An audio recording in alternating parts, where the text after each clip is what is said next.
me and Stabbi in a way fucked up all heroic, right? Because cadiaN did leave or get kicked, right, in heroic, and we left. So we literally, like, from the organization perspective, at least, I feel bad for what happened from them. But and there is obviously stuff about the way all the things transpired that I regret, but I never wanted to hurt anyone.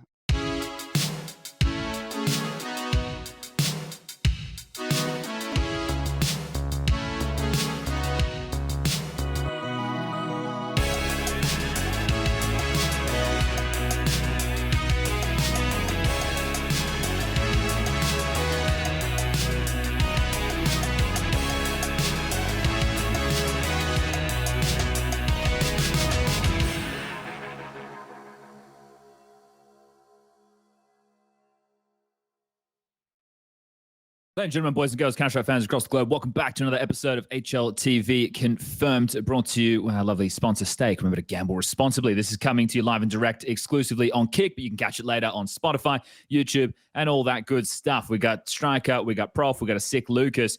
But I want to get straight into it today. We have a guest. We haven't had a guest in an awfully long time. So joining us today is stavn. Now, stavn, I did write up just a bunch of things. It's not big, it's little. But yeah. I think it's important because it hits some points. So maybe people are watching and they're like, who's this guy? Well, they need to know who you are. You're 24 years young. You've been doing this for what already feels like forever. I remember seeing you at 17 back in Leicester at an EPL.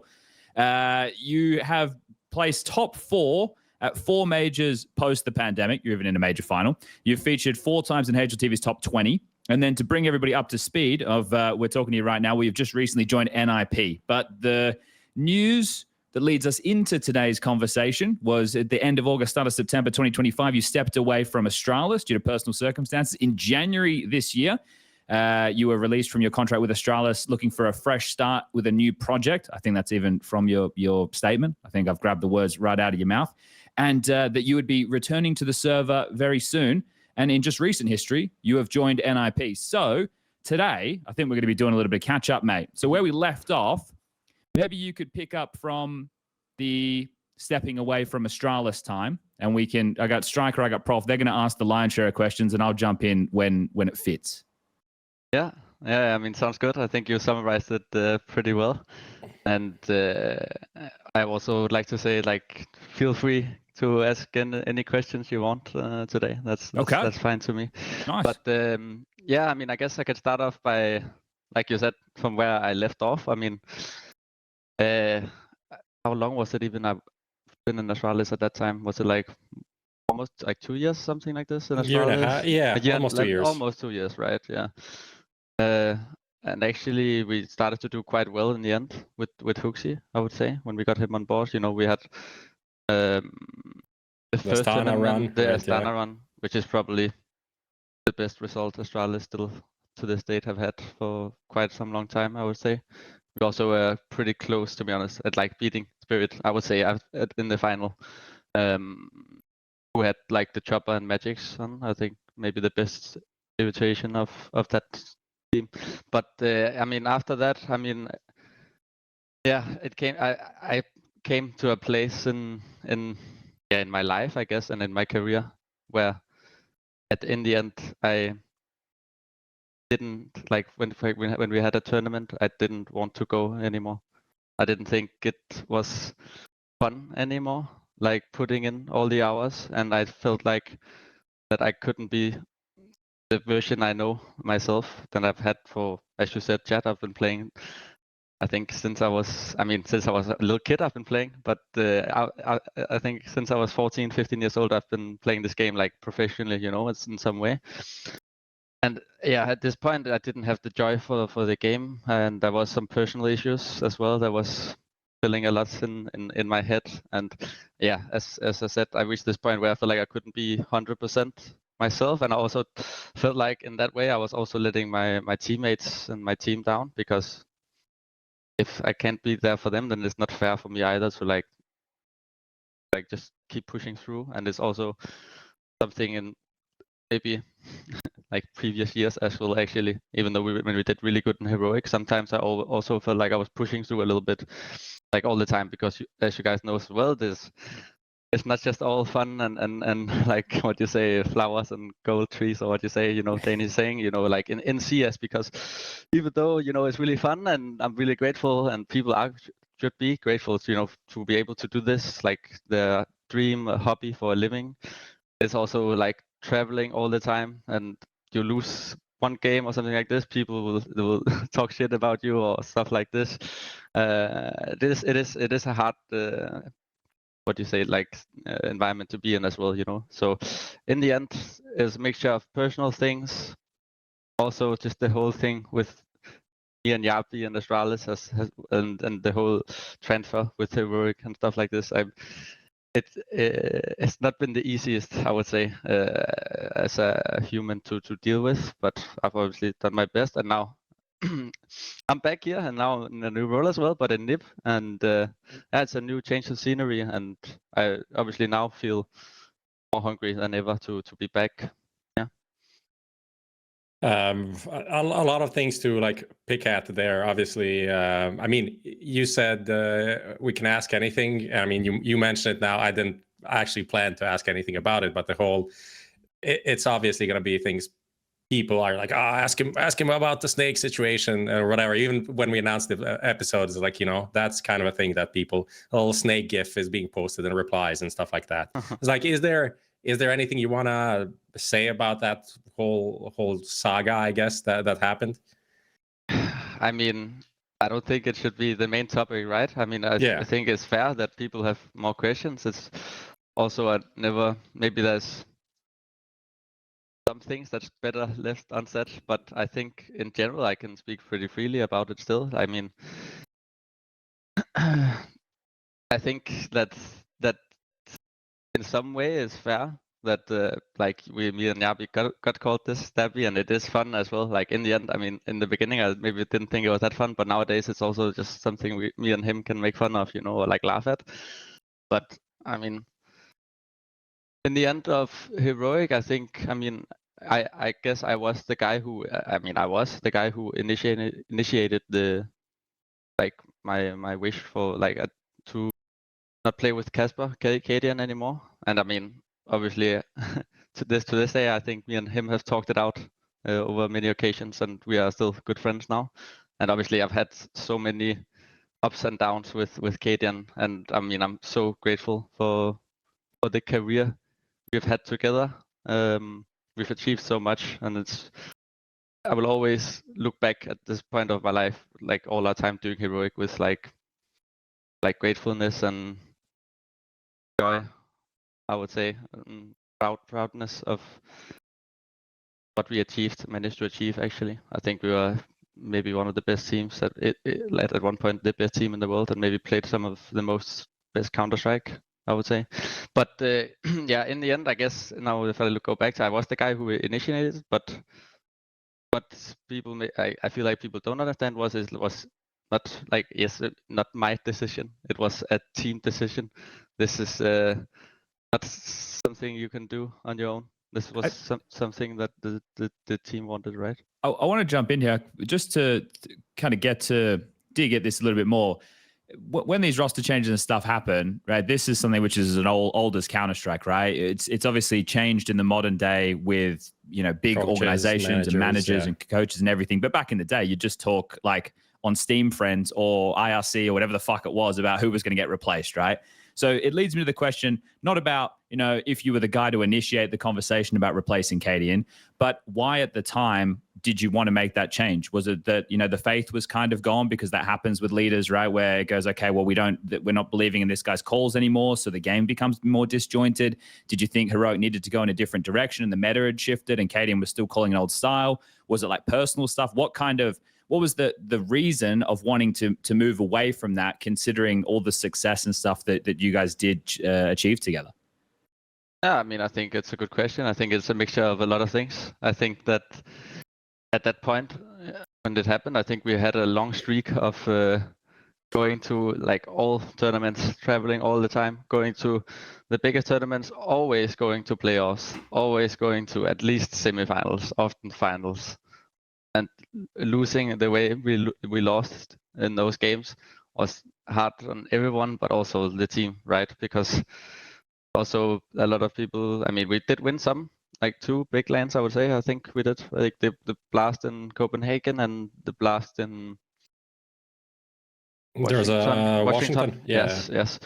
So we still managed to actually do it good on lane as well, I would say. But I think if you experience what we experienced, I think it takes a hard toll on the mental side of things, because I think it's kind of the same thing that happens with Mouse now, right? I mean,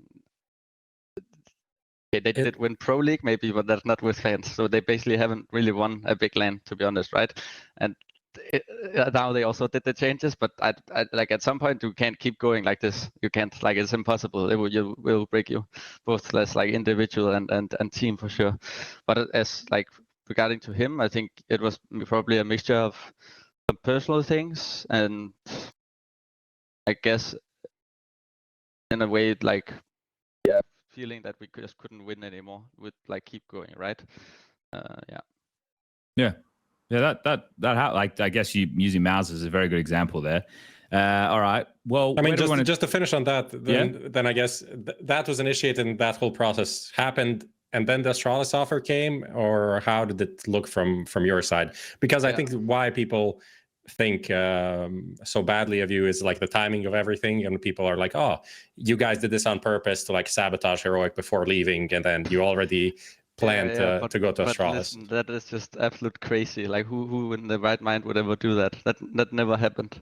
The plan was after we picked cadiaN was for me to either go into in-game leading or AWPing, actually, which is also maybe a kind of a answer to why I am sitting here in NIP now as an AWPer, right? But that something that I was wanting to do as well. So that was the plan, and then we had talks with, I mean, I don't want to name, but we had some good talks with some players as well. But it was, what was it? Was it maybe like 1.5 weeks or something later? I got a message from, someone from Astralis, right? Oh, you could say Casper. I'm sure it was him. No, it was not him actually. It was not him. No, it was a player. But okay. And I also talked with Casper, obviously, after Straube, right? That's who you're talking about, I guess. Yeah. But I mean, it happened after. But I mean, I guess one thing I would say I maybe, if I think back now, I think I was naive back then, because from what I was in the process of it, changing from or making the decision to join Astralis, my assumption was that before they contacted us, that because it wasn't public, any of this stuff with cadiaN, right, at the time, but that they didn't know about it. But if I look back now, they probably knew, you know, word spread fast, you know, like suddenly chat hears about some rumor about Aurora wanting a Lexip, you know, like some. I can't keep my mouth shut, mate. You know? Exactly. So, you know, I think that they knew that, okay, some shit had happened in Heroic, and maybe now it was probably a good chance for them to contact us, which is, I guess, why they did that. And I mean, I guess, I mean, I am obviously like, when you look at it from the outside, or no, not from the outside, just objectively, like, I guess me and Gabi in a way fucked up all Heroic, right? Because cadiaN did leave or get kicked, right, in Heroic, and we left. So we literally, like, from the organization perspective, at least, I feel bad for what happened for them. But and there is obviously stuff about the way all the things transpired that I regret, but I never wanted to hurt anyone in this. In the end, it's also like business, right? It's just sports business. It's, you know, like, sometimes you also have to think about yourself and what you think is best for your career, right? Yeah. Okay. I mean, I think that's good. I think a lot of people can, the whole discussion about Kerrigan from FaZe to Falcons over the last week that transpired is not very similar, but it's a similar, how do I say, route root to it is the same thing. Is like, you know, oh, can you leave a team? How should you leave a team? All of these like personal and how people think of teams as like a unit or, you know, friends and all of these things, which you are and you have to be to some degree, but at the same day, it's like performance based, and you know, you have a contract that's expiring, you have your own value, which is not the same as everyone else in the team. There's, you know, as you said, you need to kind of look out for yourself at the end of the day. So I mean, it was an interesting time. That was a lot of interesting times in the past. Heroic Astralis, there's so much, a book that couldn't be written about that. There's a lot of players even through your time there. I was just looking through, like, to see the amount of names. Like, obviously Stair was there when you got there. But they went from, like, remember they went from the Blame F leadership to Device, like, briefly, and then Cadian comes back. Like, it's you know, you were there for 2 years, but it felt like it must have felt like a lot has happened at that time, you know? Yeah, for sure. I mean, yeah, there's a lot of stuff, you know, that in the end you can also say that our our transfer also was not as successful as we hoped for, right? And I mean, just the results never really got to I guess what people from the outside expected, and also our own expectations, right? But yeah, that happens. I remember just one small detail from that, more like in the game perspective. I remember like the sentiment was a little bit that, you know, instead of you and Yabi, it was supposed to be more like either you and Tessas or Yabi and Tessas, you know, for there to be more of a supportive piece to join. Do you think now that might have been a better solution to that team? I mean, if you talk about specific roles, then maybe yes. But I mean, I think still that Yabi to this day is maybe the best, like, if not the, like, one of, if maybe not the best player I've still played with. Okay. I'm not saying this just because, like, but like we're good friends, but I still think that, like, he is so talented in so many ways, like, also so many different aspects to the game other than just killing people, which he's also really good at. But he's I think he's a good guy. But of course, I'll say that he is a good guy. He's a nice guy. Okay. I mean, yeah, go ahead. I just wanted to say, like, when you started with the whole, you know, taking a break and everything, you just also got flashbacks to having Device on the show, which is also like 5 years ago. And it feels like in some ways a similar vibe of, obviously, like, some personal stuff going on, but then also when a team goes through so many things and like issues and like not really performing, I think it seems to be the main thing that causes people to like take a break, because like as many shit you can have in your personal life, if you are going like Vitality is right now and you're winning everything, I think that not really solves, but makes everything okay.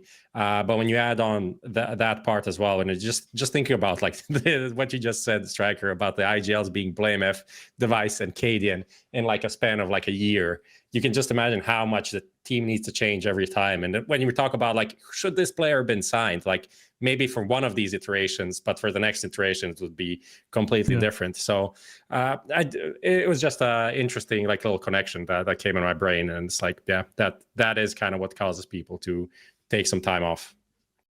I think you mentioned that when you got to the end of, you know, making the choice to step away, that you just didn't feel like you were in it, right? And that hurts the team. You know, it's also your drive, getting up every day and putting in the hours and not really wanting to do it. How long did you not play Counter-Strike for? Yeah, I mean, also, like, first of all, I also want to say like that when I did take the break, I also had like just like the full support from my team. I mean, I know that at the time it was like also like like I also felt bad for, you know, it's like a good mixture, you know, because I felt bad for like if I stayed, if, you know, so I'll stay, I would feel bad, and if I would not, you feel like you kind of leave them, right? But at least I felt like I left them for, like, at an okay time compared to when the major was, so they still had time to figure out like something, September or right? Something, right? Yeah, end of August, yeah, exactly. But and also I think that my team was very supportive of it, and also the organization, like there was never any trouble with that. So for that, I'm also grateful. And then as you asked Sponge or Chat, I think I took the break, and then I didn't play for, I think, like 1.5 months or something. I didn't really play at all. for the first time in, I don't know, all my life maybe, since I can remember.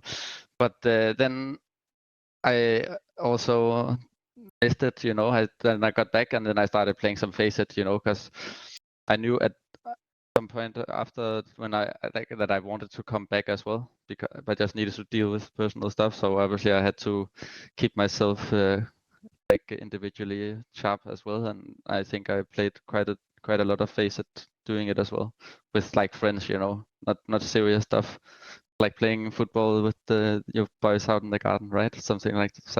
Chad doesn't play not serious stuff, so he doesn't know. Not but, serious stuff. Well, I don't play yeah. football. No, I mean like in CS, if you play, you're all like you play with friends, but you play serious. Yeah, it's hard for me to play for fun. Yeah, I mean, I also agree with that. You know, like I also play to win, like all my Faceits, I would say. And I think actually when I play nowadays Faceit as well, I can get so angry in Faceit if I have teammates that's you know, like teammates. And compared to practice or official games, I feel like I rarely get. It's only in Faceit I can get really riled up and like actually hit the table or scream or something. It's great. You wonder if some people are like NPCs or not when you're playing. You go, how is this possible? Yes. Some of the stuff, it's baffling. Okay. So we've spoken about, right, a bit of the Astralis period towards the time before the break and then going into the break. Striker and Prof, like I said, I'm leaving this melee in your hands. Where do you want to go from here? I just wanted to ask kind of about the timeline of, you know, you obviously said before that you're already thinking about going into in-game leadership or AWPing. So like at what point in that break do you go, okay, first of all, I'm ready to come back, you know, and second of all, what are my options? Like is it going to be leading? Is it going to be AWPing? Is it going to be rifling? Did you just look at what the offers would be and then decide, or how did that go, you know, that whole process? I mean, I think at the end of last year, you know, after the major and stuff like this, I was feeling kind of ready to come back, you know, and you know, as during my break, you know, or the end of the major. I mean, I'm not too sure, but when the whole device thing happened with 100 Thieves, but at least from what you also think, Chad, you spoke with Hooksy or something during the time that like the team was kind of dead, right? That was like the sentiment dead at least. Vibe, yeah, for sure.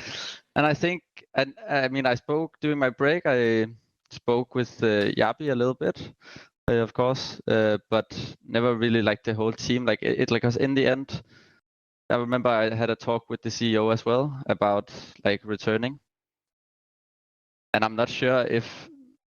I'm just speaking honestly. I mean, I'm not sure if they wanted me back or if I could go back. I'm not too sure because I said I didn't feel ready, and I think in the end I think that is best both for me and for Astralis. I also think they're doing a good job now, but I think it was the best for both parts, like both for me and for them to start something fresh.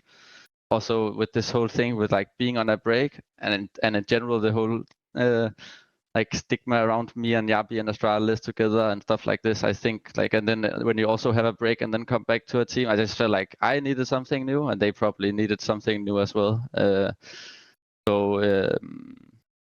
was never a conversation that you would be the AWPer, you know, instead of them going international. I mean, I had a talk. I never talked with them directly because I didn't. In the end, I also didn't want it. I think because of just like this going back to Astralis. Like nothing against the org or the team, but you know, just like the stigma around it from the community and stuff like this. But I did have like talks with my agent about potentially like AWPing, like if it could be potential for Astralis, but it was never a talk that I had with my ex teammates or the owners of Astralis. It was just a potential idea I had, but in the end I didn't want it myself either to go back. I don't know if you can share, but did your then contract just expire, or did you just like, or did you talk to them and had like a mutual agreement and kind of how to say parted ways like that? I mean, I don't know how much I can say other than we have left on good terms with Astralis. Like I mean, we found a really nice solution together. I would say so. It's all good. Mm-hmm. So at what point, you know, do you actually see that there are some offers coming in, there's some interest. At what point do you just like made the commitment, okay, I'm going to be an AWPer now? I mean, I've had some interesting offers, I would say, and like maybe it would, because the thing is also when this news came out, it was just like now people are starting to practice again, and actually there wasn't a lot of everyone. I think you also talked a lot about it in these confirms, like there's gonna be like an insane off-season transfer, and it just never happened, right? Like I don't even remember if there was like I mean I think there was a lot of top teams I expected that would change that didn't, right? And now they are doing it like some of these like timings. I don't think is weird. I would say like from also like a competitive standpoint, like that like it doesn't make sense to me. But I did have some interesting ones like during end of February or something like this. But I was also at one point where I felt like it was like I felt like it was almost 100% close, but it didn't close. Which I was a little bit sad for, but that's fine. But I think, I mean, was this a top team? Obviously, I'm sure you're not going to say names, but was this like a top 10 team? I mean, yes and no. Okay, so somewhere at the edge, yes all right. and no. Yeah, but then, and I mean, I think I don't know how long, but I've had some talks with exes, obviously. There's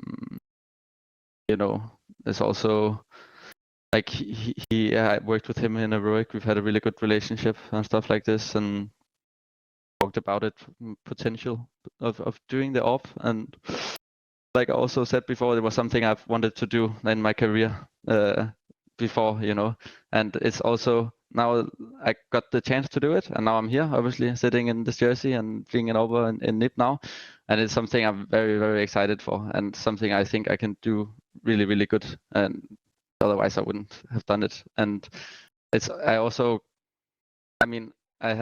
also like what you say, like change is never easy, right? It's also interesting, it can go really good, or maybe it can go not so good. But I also had like coming up with the final decision of doing it was also some of me thinking like, what if one day I'm like 40 years old and I look back at my career and I was like, oh, you never tried this, even though you actually really wanted to try it. So now I just like said, now let's fucking go for it. And like here we are, right? Okay. We see a lot of people like secondary AWPing, right? Who, then they feel like, okay, yeah, I can be the main AWPer, but obviously then they realize there's so many more things that come with it. You have to like really pay attention to like changing your rotations, making sure you're not so predictable. You know where the other AWPer is, things that you don't really think about if you just pick it up like secondarily a lot of the time. So what made you think that you could do it? I mean, I think I played so much second AWP in Heroic, like in CSGO, compared to maybe other teams. I think, and also I would say in CS2 I didn't get to do it as much with Astralis, and I don't think it was like because of the team. I think it's also just in general it's not as viable as in CS2 as it was in CSGO because of the economy and the length of the city half, right? Like, yeah, you have to think There's more less about money, yeah. Of course, yeah. So I just didn't get to do it as much in CS2, which I was obviously also just a little bit frustrated about because I think it was one of our really good strengths as well in Heroic on our CT side that we could do this compared to other teams. I mean, you still see Vitality do it, right, on different maps with Rups, but they also just win every fucking round, so they have fucking money. They have money all the time, man. Yeah, I mean, Apex plays a shotgun and they win rounds, so it doesn't mean the shotgun is necessarily viable, Yeah, exactly. But no, like coming back to your question, I think one of my biggest strengths as a player is being able to read the game and have this like big sense when you're playing, and like because I know like I've obviously been a top 20 player 4 years in a row and stuff like this. I've done really good in a rifle role. But I know that I've never had the aim of Nico or Rups, I know that is not my strength. My strength is being able to position myself well, play good with my teammates, having good communication, and setting myself up for maybe easier kills than these players, right? I still think my aim with the rifle is good. I think Also in CS2, like my first year with Astralis, I think I finished number 30 on your like outside top 10, 20 HLTV without even going to a major. So I also think sometimes that maybe some of you have been a bit too harsh on me, but that's fine. That's fine. That's fine. That's fine. But I think the reason why I think I can do so good at this AWP is because I like taking control on the CT side.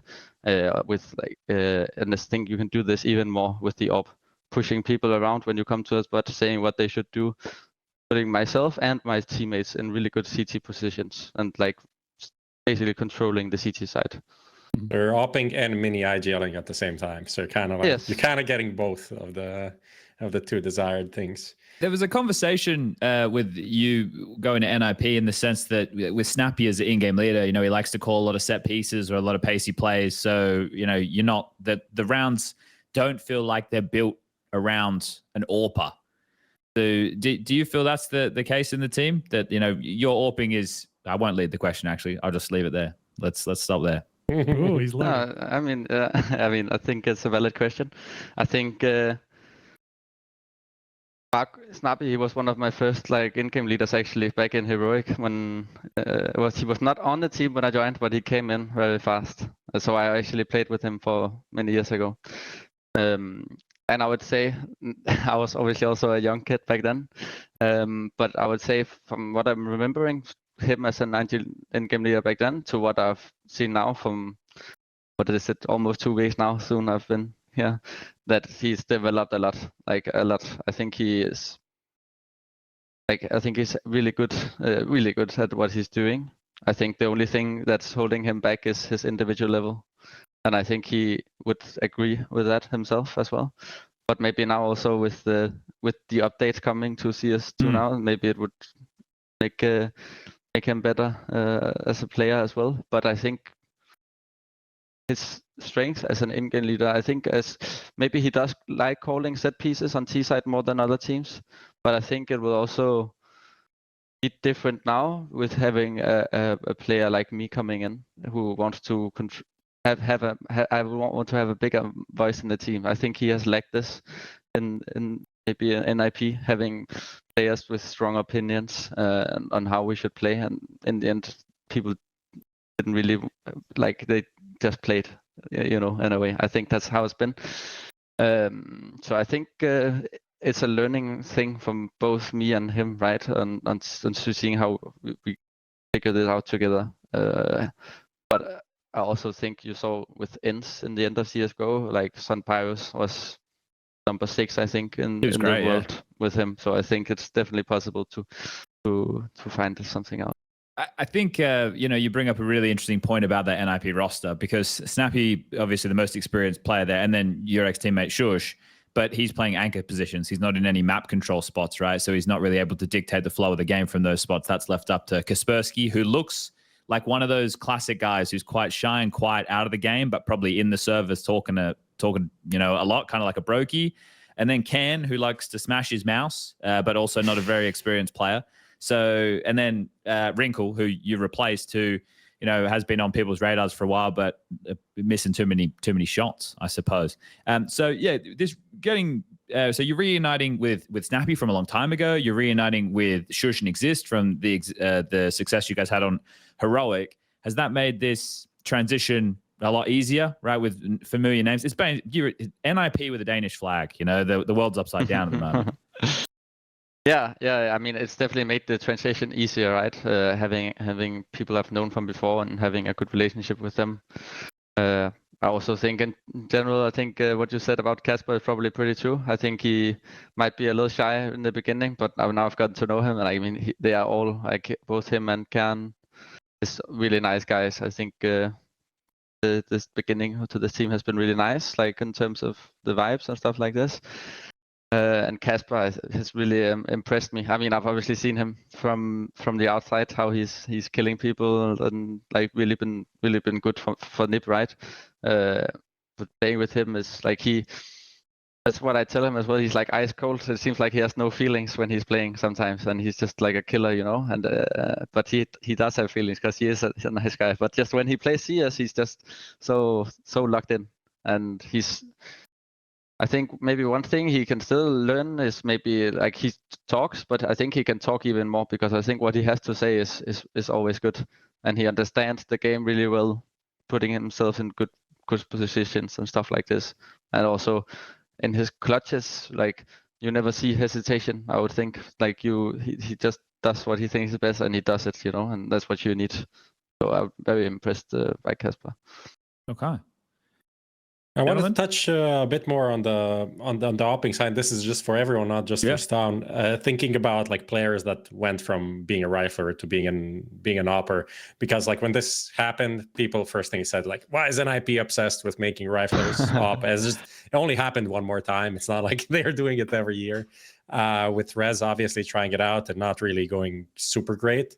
But then if you think about other ones, it rarely happens. It's not something that happens that often. Like Brokey went from being kind of a hybrid to being an AWP early on in his career. In FaZe, he was a kind of support player anchoring, but then they swapped him and Olof, and Brokey took over the AWP and ended up working in a way like you wouldn't really expect him to be playing that style of AWPing that he's playing.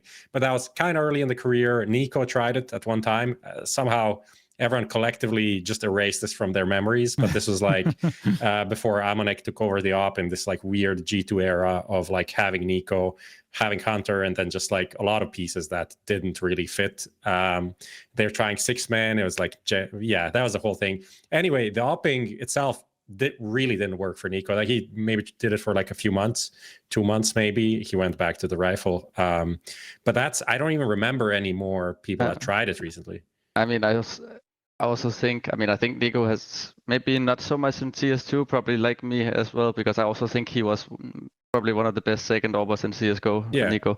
But I would also say that he's just like a headshot machine. Like he should just play the rifle. Like and I also still think that Nico has much more to show still in CS2. I think like maybe I understand that you want to give more space to Kyosuke, and maybe he's getting older, but he's still maybe one of the best players to ever play the game, even though maybe he hasn't won a major. Like he for sure is. He's just so smart. It's just a headshot machine. And the same with the rest as well. I think he was maybe decent with AWP. I don't want to sound arrogant or anything, but I didn't understand that move really with the rest going to AWP. But I would also say that he's like a rifle machine, like headshot machine. But then we saw, like you said, Device obviously did it. Yeah. Back in Astralis, and he became one of the best AWPers of all time. And I think sjuush actually did the same. He was also rifle before he may not. He would probably rifle again if he could. So. I mean, he is basically he can do everything. This guy, he doesn't matter. You can give him any weapon. He's untouchable. It's insane. Yeah, but I guess from your perspective, I'm not saying this is going to sound whatever, people clip this maybe to make it sound ridiculous, but you think like style-wise, you're closer to a sjuush or a Device than to a Nico or a Rez. I would say so, yes. Yeah. I'm not saying skill-wise or anything. It's I know not what you mean, but I know what you mean. Yeah. Yeah. Okay. I mean, makes sense for me from that perspective. I was curious. I watched a couple of your games. I didn't watch to all of them from the tournament, but I was from stats. It looked like you're very aggressive on CT sides, like you're taking a lot of space. And even from the couple of games I watched, they were pretty aggressive. What do you think is your style as an AWPer in terms of you were talking Device and sjuush? Obviously, nowadays they're thought of more as very dynamic AWPers compared to a lot of the kind of supportive AWPers like a Shiro, for example. But I feel like you're taking that a little bit further even. What do you think you're going to be as an AWPer? Well, I think it's a learning process, right? To figure out myself as well. But I think I would definitely be more aggressive. Like I don't even know how would you put the list. Maybe you would put Melody as the maybe most aggressive, and then maybe Game and the other end, right? Like the spectrum, like that. And then I am probably leaning closer to Melody for sure. I would say in terms of what I think of myself as an AWPer, if that makes sense. But I think you need to take a lot of control with the AWP, especially on the CT side. If you if you want to put yourself in good situations, but also like if you can move your players good and understand how things work in the macro game, then it will be good for your team and it will be good for yourself. And this is, I think, what maybe some AWPers lack. I mean, maybe they can hit an insane flick and look really good, but maybe they can't say a word. I don't know. Yeah, there's more to it. Yeah, okay. All right, let's talk a bit more about this CCT event that you just got to play. So it's the first event you've played in quite a long time, and you guys ended up coming third. Just for the people playing at home who maybe didn't catch the tournament, you guys took on Sharks, you beat them. You played against Monty, you lost there, dropped down to the lower bracket where you went on to beat 100 Thieves, you beat Big, and then you played Monty again, and that was another 3-mapper, right? So that was your run. Does that feel like a nice re-entry into competitive Counter-Strike? Did it come a bit quick? Did you want a bit more prac time? What was going on there? Yeah, I mean, I think we had like 5.5 prac day, like 6 days of practice before the event. And before that, I obviously played some open Faceit, but it's not the same, right? So I think maybe a lot of more, like some more practice, and I think we could have won this event pretty confidently, I would say. But also, I think the first game, like Monty obviously won the event, and Afro also played insane. Like if you saw his statistics, and he's really played really good. But the first game against Monty, we leading 11-5 on Anubis, we threw this map, and then the second time we played them, we got fucked. Not gonna lie. But Anubis is new for you, right? Yeah, I just was having a look. That's the thing. Yes, you only played it 5 times ever. Before the event, I played like 3 practices on it, and as over. But it's definitely is. If I had more practice, it would have been better for sure. So I went, oh, okay, wait, Anubis, and then I went, they weren't playing that on Heroic, no. Right? Like, so I went and I checked. You played it once on Heroic. That was versus Na'Vi, and you lost 16-13. This is back in March of 2023. Yeah. And then since then, you hadn't played it at all until you were in this NIP roster. So, you know, to get thrown into official territory like that on what is a very underplayed map, I would say, but seems like it's played a lot with this. Like, I would call this group of teams like tier 1.5, yeah, right? Yeah, or you know, like fringe on the. Yeah. So, you know, with that teams, it seems like you guys played it against Monty, 100 Thieves, Big, and when they're Monty again. So yeah, you're getting a lot of playtime on it. Do you dislike the map, or you just want some more reps? I think my general opinion before was that I disliked it. Now I like it a bit more, but I think overall it's not gonna lie, it's not my favorite map.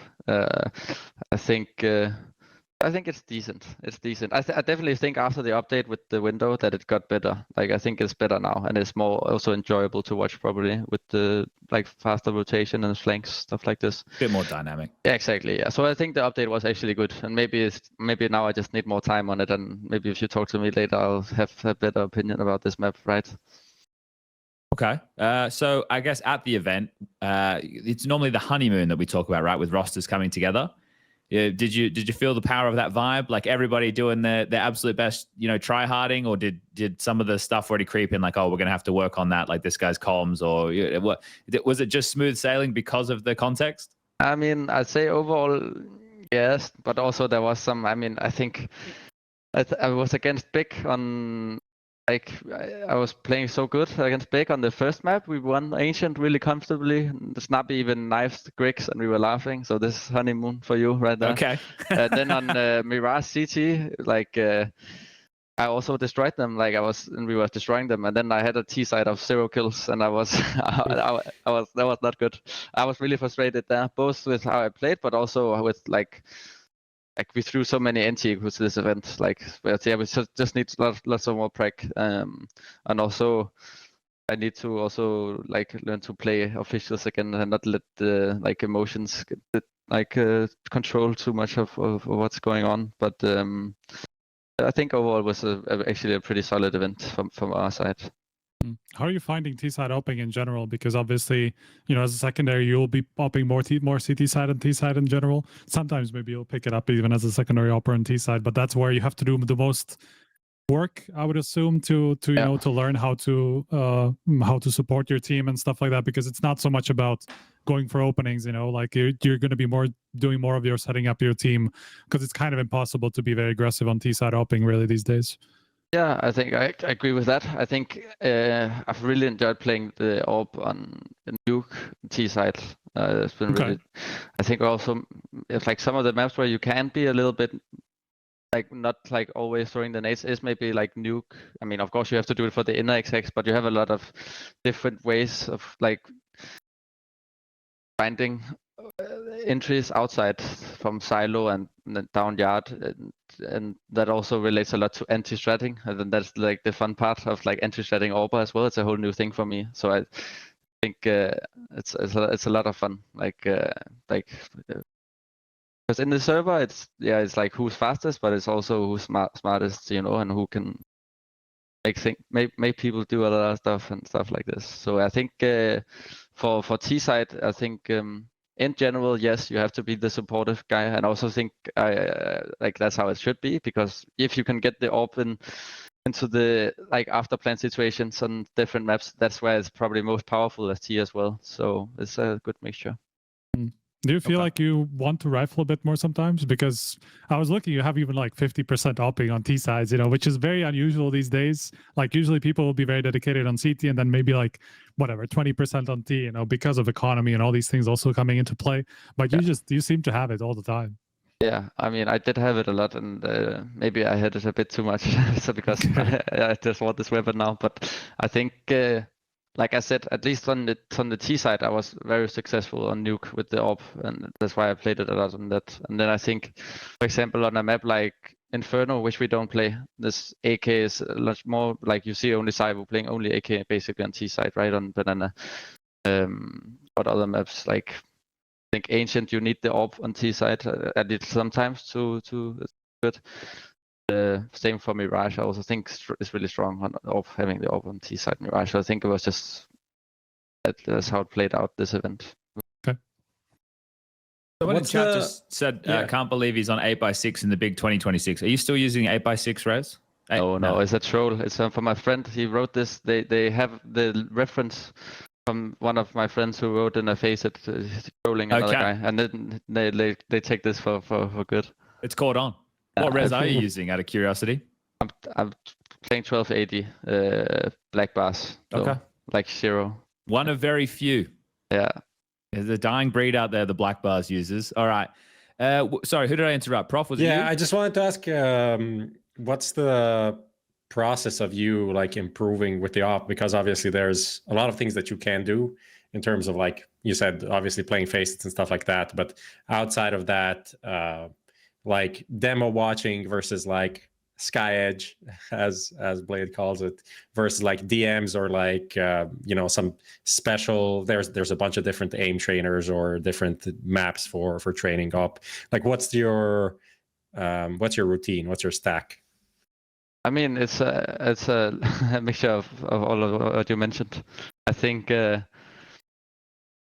Yeah, a lot of deathmatch, a lot of like custom maps as well for what you said, like specifically training some flicks and stuff like this. But I think most importantly is watching a lot of demos and Skybox, like watching the AWPers, you know. Like of course before when I was rifle, I obviously also watched the AWP move, but now it's something you have to like really dedicate yourself as doing, both to find like for yourself, but also when you're doing anti-strat and stuff like this. Now we also have the dude, is his name, Dustin. The German. I was using him a lot here in the beginning. I was having him do breakdowns of like all the best AWPers of CT side, and he did like 2D overview for me first, like showing where they move like this, and then I also asked him to go download demos and show me like all the best AWPers in the world like what openings do they like, what angles do they like mid round, how do they re-aggress. So I watched all this, and it's been so good. And obviously I will watch on my own as well, but this was really nice having in the beginning at least with the practice as well. So thanks to him. He is the assistant coach, because we were talking about like coaching and staff and what they do. So this is the assistant coach who I guess in NIP, his job is to like help with like specific players and help them improve. Yeah, exactly. Yeah, and he also does some of the anti-strat like for us as well, together with Exist. Yeah. Has Richard changed much as a coach? I I mean, I would say yes, he has developed more. I think you also probably know Richard. I mean, from the outside, he's. I think there's also this meme that he never smiles, right? I mean, he's he's probably a bit like shy person, but I think like he's grown in even more in his role now. He's more like he has even more opinions now, which is really good. And he can be strict as well, which he could also be before. But now he's like I can feel it more now. I think he's doing a really good job. I guess like in the interim, he's had a lot more younger and experienced players come through this NIP team, right? So he's probably had to really focus on that side of things. Now we'll do a pivot back just before we close, but I want to kind of jump into a bit more modern Counter-Strike. So obviously we just had all this Anim Graph 2 stuff, and there's all the, I don't even want to call them rumors about Cash, because we know that Valve are teasing it in the banner, and right, I think people are expecting it to come, if not today, sometime this week, based off of the social media presence. Uh-oh, we lost him. Oh, he's back. I'm back. There we go. But what do you think, first of all, let's start with Cash coming into the map pool. Are you excited for that? Is that something that you're looking forward to? Do you think it's going to play well in the modern game? I mean, I would like for it to come back. I mean, I don't know. I've thought about it. I think it's gonna be like, I think it's gonna be good entertainment to watch as well. Like this map from a viewer point. I mean, I played it professionally as well in my early days in Heroic, and I like the map there. I mean, I haven't given it too much thought, but overall, I think it would be exciting to play again. Bro has 3 maps of Cash on Me? Heroic. Yeah. But then Fragsters I have you have. Fragsters I have. Yeah. But I guess it went out. But I remember one of the games then from Heroic was against Big on Cash, right? Overtime game. 25-28. Yes. See, a lot of rounds to remember from that. Lots of yeah. So it's interesting, right? Saying that you think it's going to be entertaining to watch.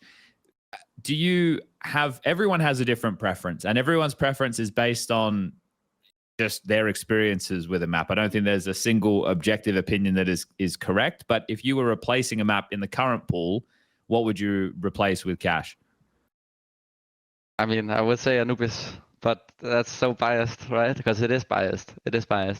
I think you can be biased. I mean, yeah, you're allowed to be. Subjective. Of course. But I think, I mean, I'm also trying to think just from a viewer standpoint. Like, I don't know. I mean, I think, yeah. Yes, like maybe. I think it is Anubis. Okay. Yeah. For you guys, it would also be good if it was Inferno out, right? I mean, yeah, but that like we'll see what happens, because I think Inferno is maybe one of my favorite maps. So we'll see what's gonna happen. We'll see. Fair enough. Okay, and then in terms of Anim Graph 2, right? This is obviously changed the game a lot or a little. It depends on who you listen to. So what's your take on Anim Graph 2 and these changes?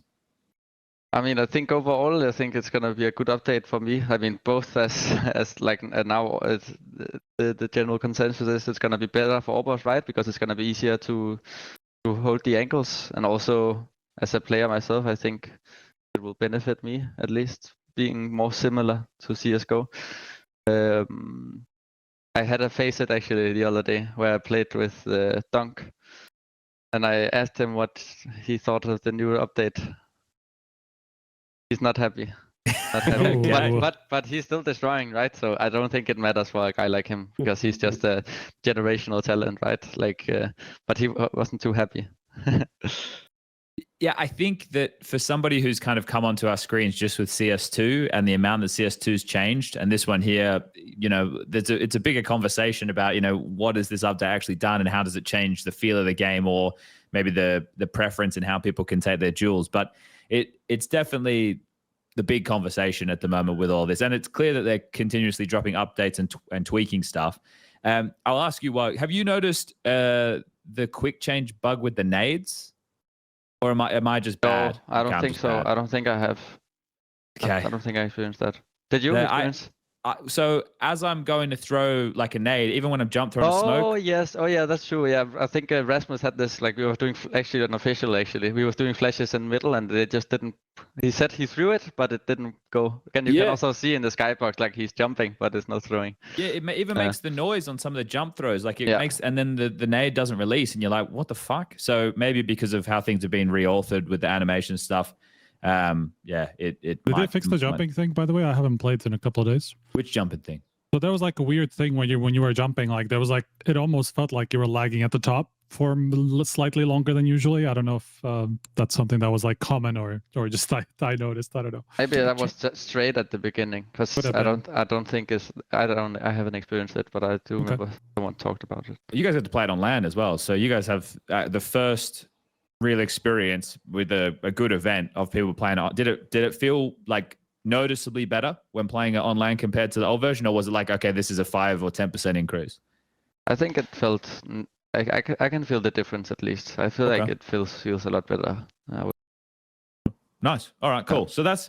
Well, we're going to get into a lot of the update stuff once we let you go. But I want to kind of circle back now. So you're in the NIP jersey just the other day. Maybe it was yesterday. All my days kind of blend into one. But you guys were replacing a team at CAC. And then you're also part of this stake event that has like FaZe, 3D Max, Heroic there. So that's what your season looks like now. But what's the plan, right? Because I imagine, you know, you do these meetings with Snappi and Exist and probably the org, and you're talking about contracts and all that shit gets done. Then you're in the team. Now you're pracking. Not at the major, but you've still got Counter-Strike to play and qualifying for the next one, likely the goal. So what does the next run of time look like for you in the NIP jersey, the team, practice, everything like that? Yeah, I mean, that's a pretty good summary. I think, like you said, the main goal is to go to the major, right? So that's the aim now. And we got kind of lucky because Aurora couldn't go to the CAC.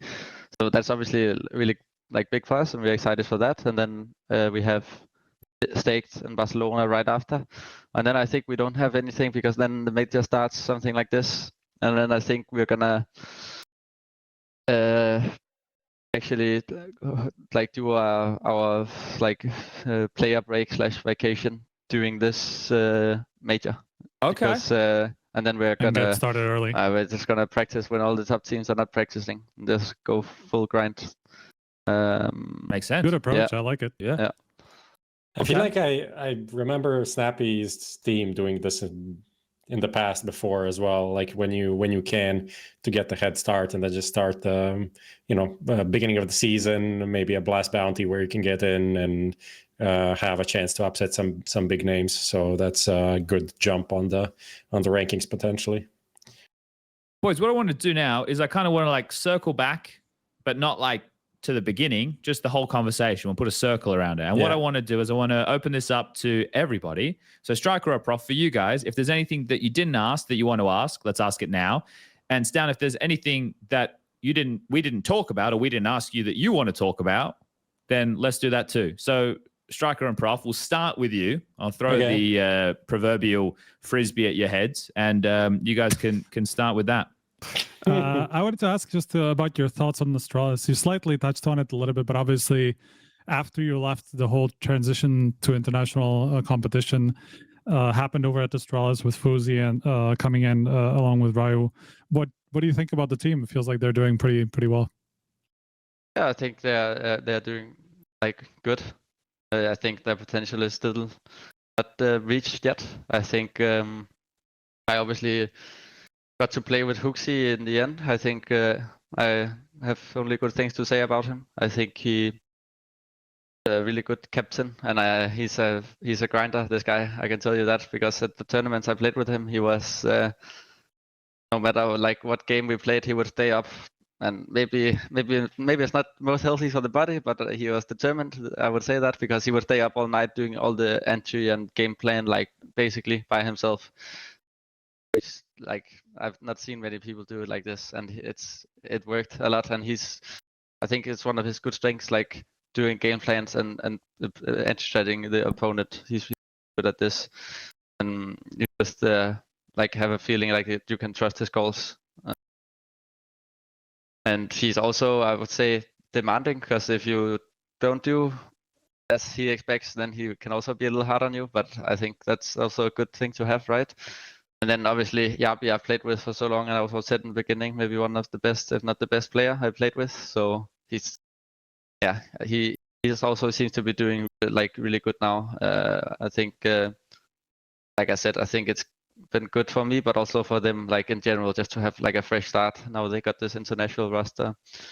And I mean, he is also one of the best players I've played with. Like, you can also, I think maybe now he's probably the best Danish player in Denmark, I would say. He's very vocal, understands the game very good, very hard. Like he never whines, never tilts. He's just a good soldier. Like he's good as well. And then I obviously don't know the 2 additions they gotten in, but it seems like Fusi as well is so far. This maybe I did a list the other day. NIP had me do a top 5 AWP list because that for the social media. Let me see if I can remember it. I think I put Saivo number 1. I mean, I could put Manesi maybe because just of pure AWPing, but I still think Saivo clears. Like also from like talked about earlier, all the videos my analysts have been making for me. Like I know, I see the games obviously on Twitch. I see you guys casting Vitality, and you see how good he is. But when you like just see it in the demo, like he just doesn't miss Saivo. He just doesn't. He can't miss. Insane. So I put Saivo 1, Manesi 2, and then I put 0-3, Mollet 4, and I think I put Jame as number 5. But I think maybe Fusi could be number 5 right now. Like he could be, like he's been really good for them. And Rio, Yabi says yes, fantastic game. I don't know more about them. That's it. I think they have a good team. And also Rocker, he has been having international teams before in OG for a long time, so he probably knows how to manage that pretty good. They also got, there was just when at the end of the year they got Jonas Gunnarsson as the new CEO, so they got also they got a new team and a new org. I mean, not a new org, but they got I know they got different infrastructure now and like different ways. I think of doing things like social media, content day, stuff like this. I think it's probably maybe for the better now. I think I would that's my guess. So yeah. Okay. All right, Prof. I just had one question. I was thinking back, like to the peak heroic days, and the lineup that was there is like you and Yabi, cadiaN, sjuush and Tessus. sjuush, obviously in your team right now, and Tessus. And how surprising is it that Tessus is on the highest ranked team, or like his career is in the best spot, at least has been for the last year or so. Like he's at all the big tournaments, playoffs mostly. Obviously hasn't won that much in Falcons, but he's up there. Is it a bit surprising to see him there? Not that he was bad or anything, but out of all the names, I feel like he would have been, even as an anchor, you would always think, sjuush is the guy that you want, and he was kind of underappreciated, I feel like.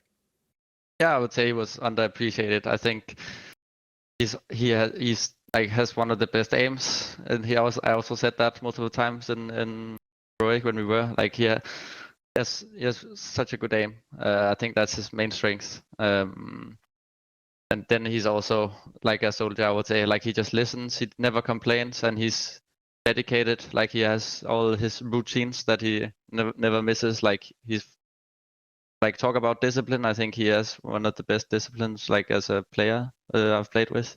But not surprising. I think also for him getting like a fresh start in some way, like I think it's been good for him. As like he renewed himself. Because I also know before they got Kuryosuke in Falcons, he also at some point I know they gave him better positions. And I know there was some interviews where I think that I'm pretty sure that also Manesi and Nico, like these top players, they also think good of him. I mean, sure they do, because they wouldn't be there. He's still there, I guess. Exactly. Yeah. So he's good. It's not surprising, but I guess from an objective standpoint, looking back at the paper back then it's surprising, right? That maybe he's at the best, but it's fully deserved. Okay. All right. And then I guess finally, Stavn, is there anything that we didn't ask you about that you wanted to talk about? I don't think so. I think it's been great being on here. I've watched almost every one of these. It's always doing a good job, asking good questions. I think it's been the same this time. I don't think there's anything I feel like that's been left out. And pleasure. Okay. Nice. All right. Thanks. Well, look, I've got to. I think one of the things talking to you today reminded me of that is. I'm going to get all old here for a second, but it's like the passage of time, gentlemen, right? Like, again, I remember this kid back in Leicester. We were leaving one night and he's standing on the stairs outside as a 17-year-old. And I won't say what we were talking about, but, you know, just seeing him then as that guy. And now you're only 24, like you're still a young man, at least by my scheme of the world. But one of the things with your career up until this point is I don't think there's many players you could say are anywhere near as like battle hardened as you from like the heroic times. Me and Alex would always like frame it from it's like the us against the world time, right? And then you go into the Astralis stuff and there's shit there, and then you have stuff in your life that you've spoken about. If people want to go and read about that, they can. But you've kind of gone through all of this shit. I guess what I was going to say was just I hope NIP is like a calmer time for you, and it's you just get to play the Counter-Strike and you don't have to get all this other shit that you have to deal with and block out and everything along those lines, because you've been through, like, from a Counter-Strike perspective, you've been through the tumble dryer, you know? So I just hope that this time for you and NIP is prosperous and we get to see more of you on the server. Yeah, I mean, thank you so much. I think you summarized it pretty good. And I think it also will be this time. I think as you already touched upon, I know some of the guys now in NIP, and I think we are not at, like, right now we are not a tier 1 team. I mean, I know that, and I think that we will be soon, but also this like journey of building it together, like from like this tier 1.5/2, building it up again, I think it's gonna be nice.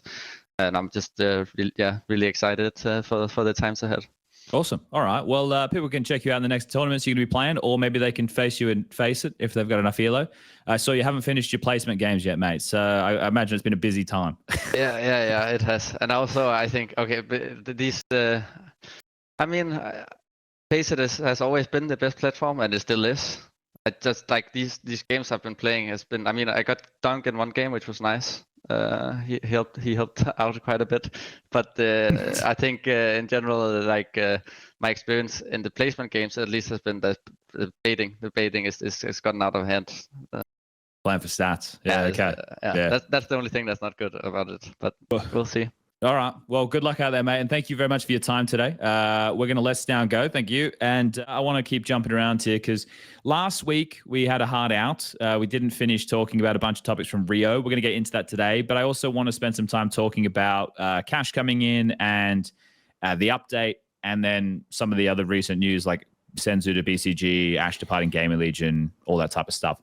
Gotta say, before sorry, you finish your intro. I was just gonna say, and then Blast Rivals before we wave goodbye to everyone. It felt, talking about the passage of time, this episode, like we didn't have a guest on for forever. I feel like it felt different. It felt very like a throwback moment, especially with some of the topics that are being mentioned, which were like topics we extensively covered at the time when they're happening. I mean, everything around her, or like the saga between Astralis and Heroic for like 4 years, everything that happened, and like some of the people, Device, Cadian, all of these people were on the show at some point.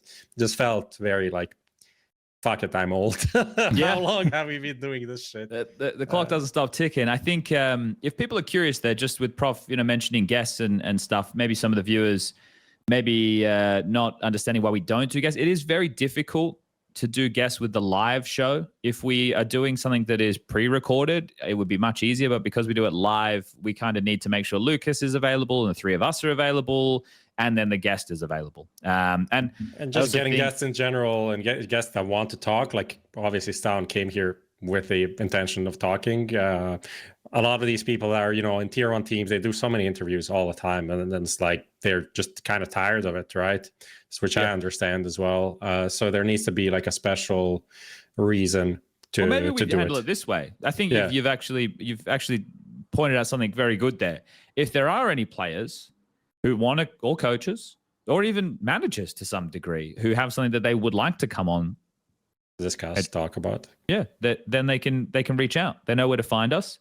And then we can try and work something out with the times. But I agree with that, right? Because you have some guests, you get them on and they'd say yes, but maybe they're not the best talkers, and it can be difficult. And also, we used to keep people on for whole episodes, and then they'd go through stuff that, like, we're focusing on so many different things. They're focusing on things from the lens of them and their team. Yeah. So, it's a different dynamic. But anyway, before I digress too far, let's get into Skinionaire. I want us to just start with this. I've done it about cash, so it's just 5 questions, relatively easy. So you boys just going to be able to fly through these. People want to type in Kick chat right now. Gabba Gandalf TV. He's the first one in. So if you want to copy someone's homework, copy him.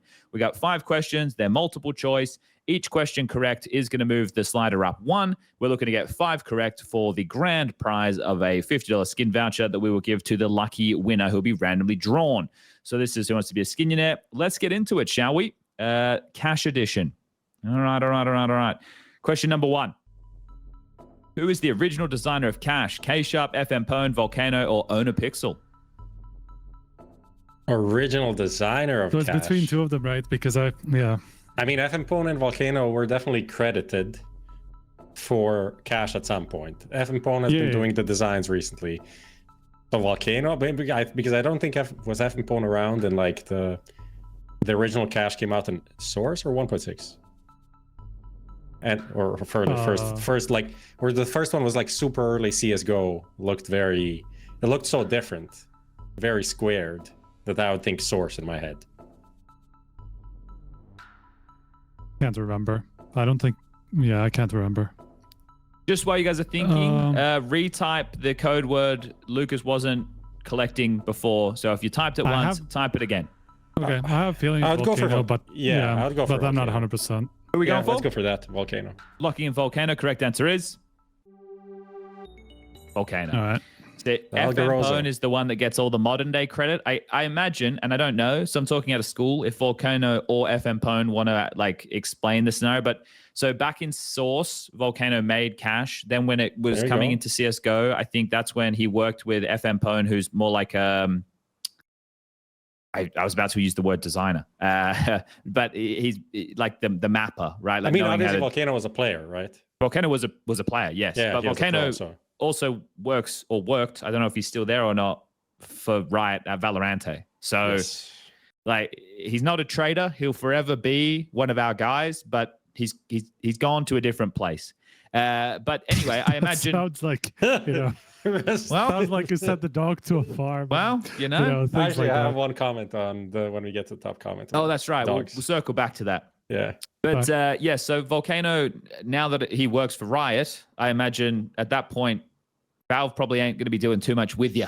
So like it's been a while where this has been FMPone's map, right? And he's been the guy who's done the different iterations and versions and the ports. And he's the one who had it bought off of him. I don't know if there was a deal with Volcano or not, but he's had the one bought off of him by Valve, and it's now Valve's map, right? That's the way it works in the modern game. It's now Valve's map. All right, 1 from 1.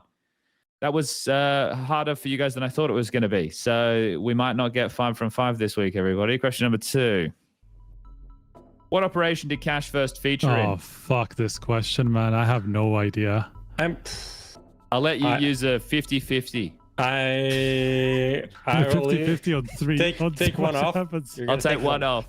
Take one off, please. I take Hydra off.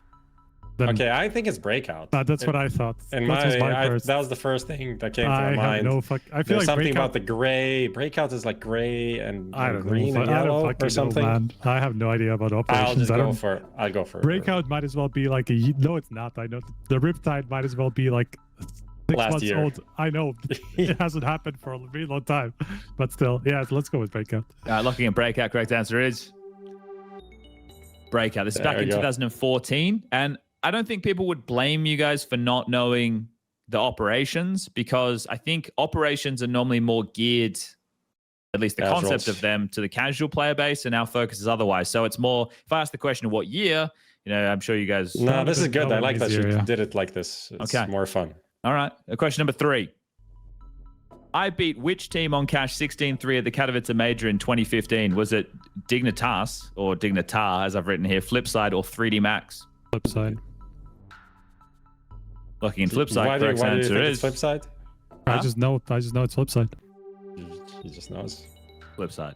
Fucking Yeah. hammered him. I feel like we had this question before. Yeah, but it's never going to die, is it? Absolutely put him in the Same as ground. Titan. That wasn't even close. Get out of the fucking server. All right. Question number 4. What year was cash removed from the official map pool? 2017, 2019, or 2021? 19.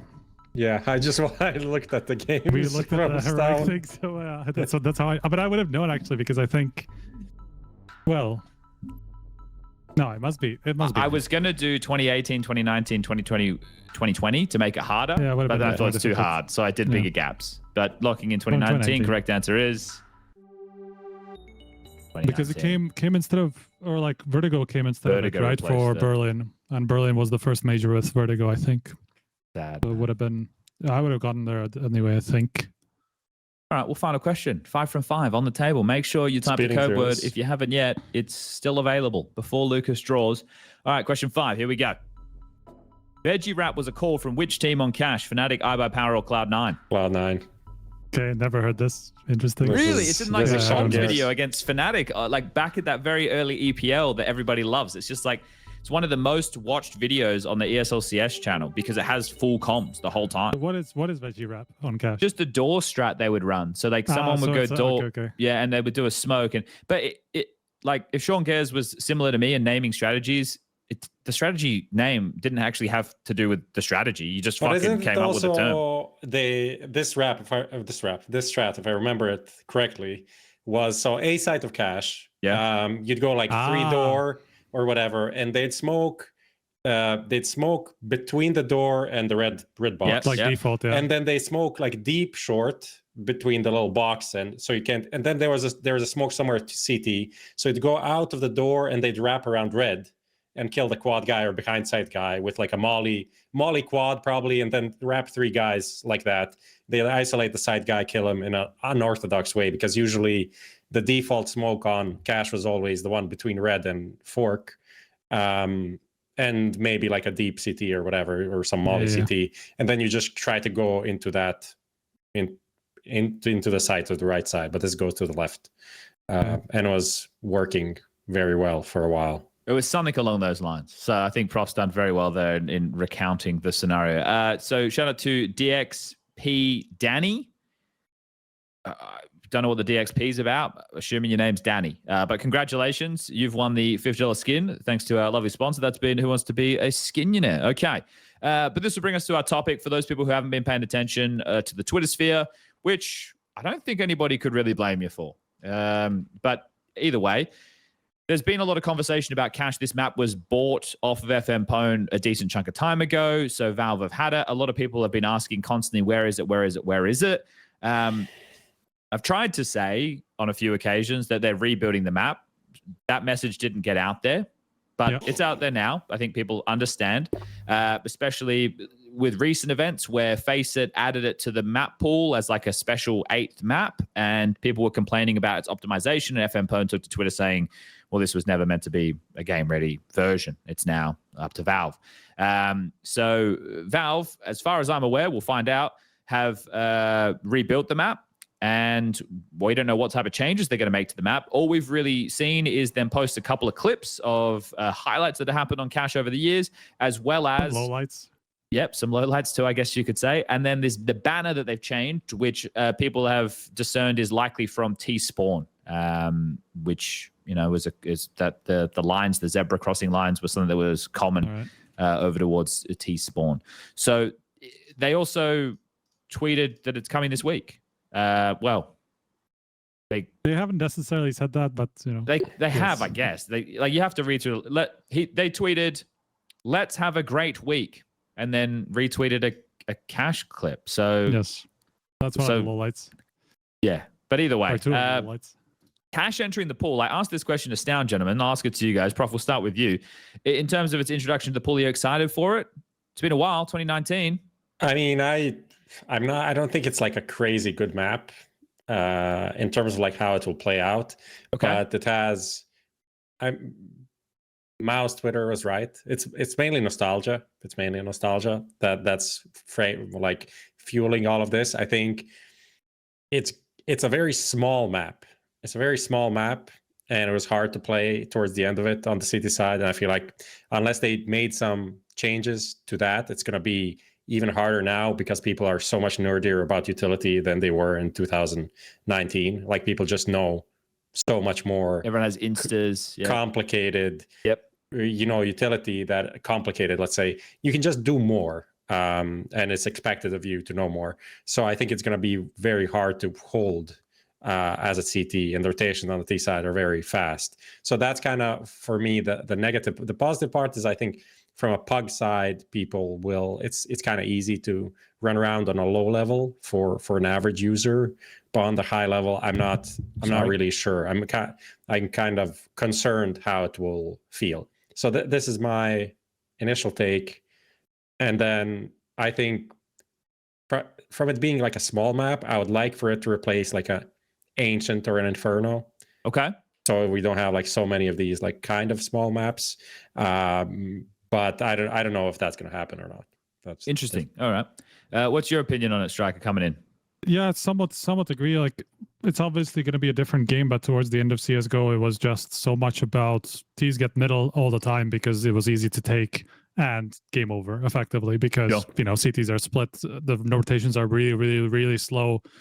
And T's can do anything they want around the map. It was also really hard to like reaggress into that area because there was like, so maybe that's a part that can be handled by like the redesign by making it easier, not necessarily to hold, but to reaggress and retake parts. I mean, obviously with smoke breaking and things like that, like these things change quite a lot without you even realizing it. So, like some set plays to retake metal, things like that can happen a little bit more easily than before. But like obviously the map wasn't great design-wise towards the end of CSGO. How much is going to change, I'm not 100% sure.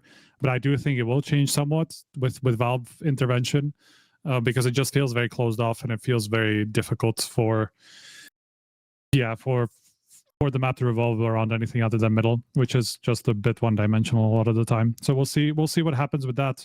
I'm personally excited just because, I've been playing the map for all of CS and for a long time. I kind of liked it.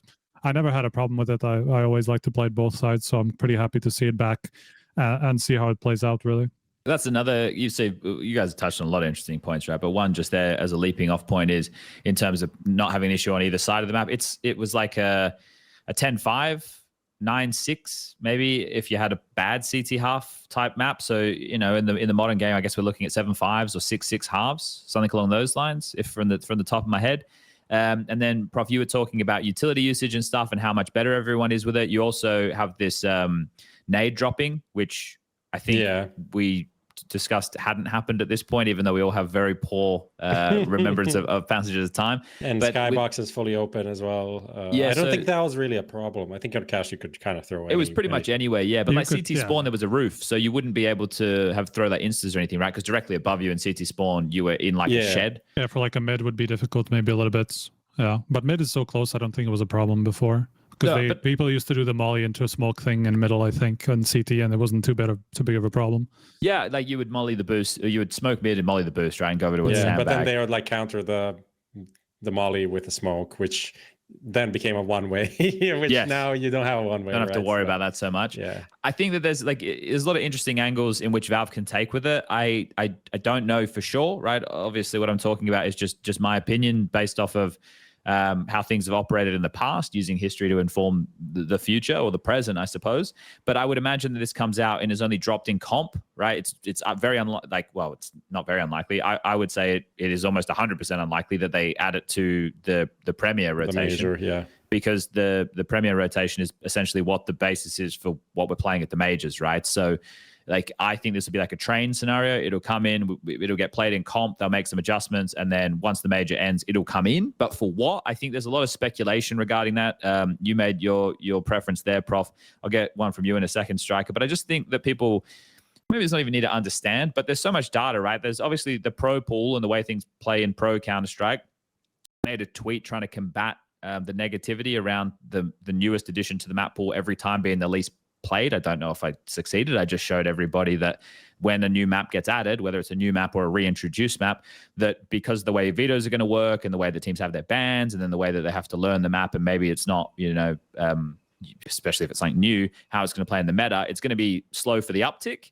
Then Valve are going to look at what does the community like to play, what don't they like to play, and then they're going to talk to people at the major, and then they're going to make a decision. Unless they change the way they've done things up until this point, Valve tend to make the decision after the major of what map's going to go. So, Prof, you said something like an Inferno or an Ancient. Striker, what do you want to see out of the pool? And for what reason?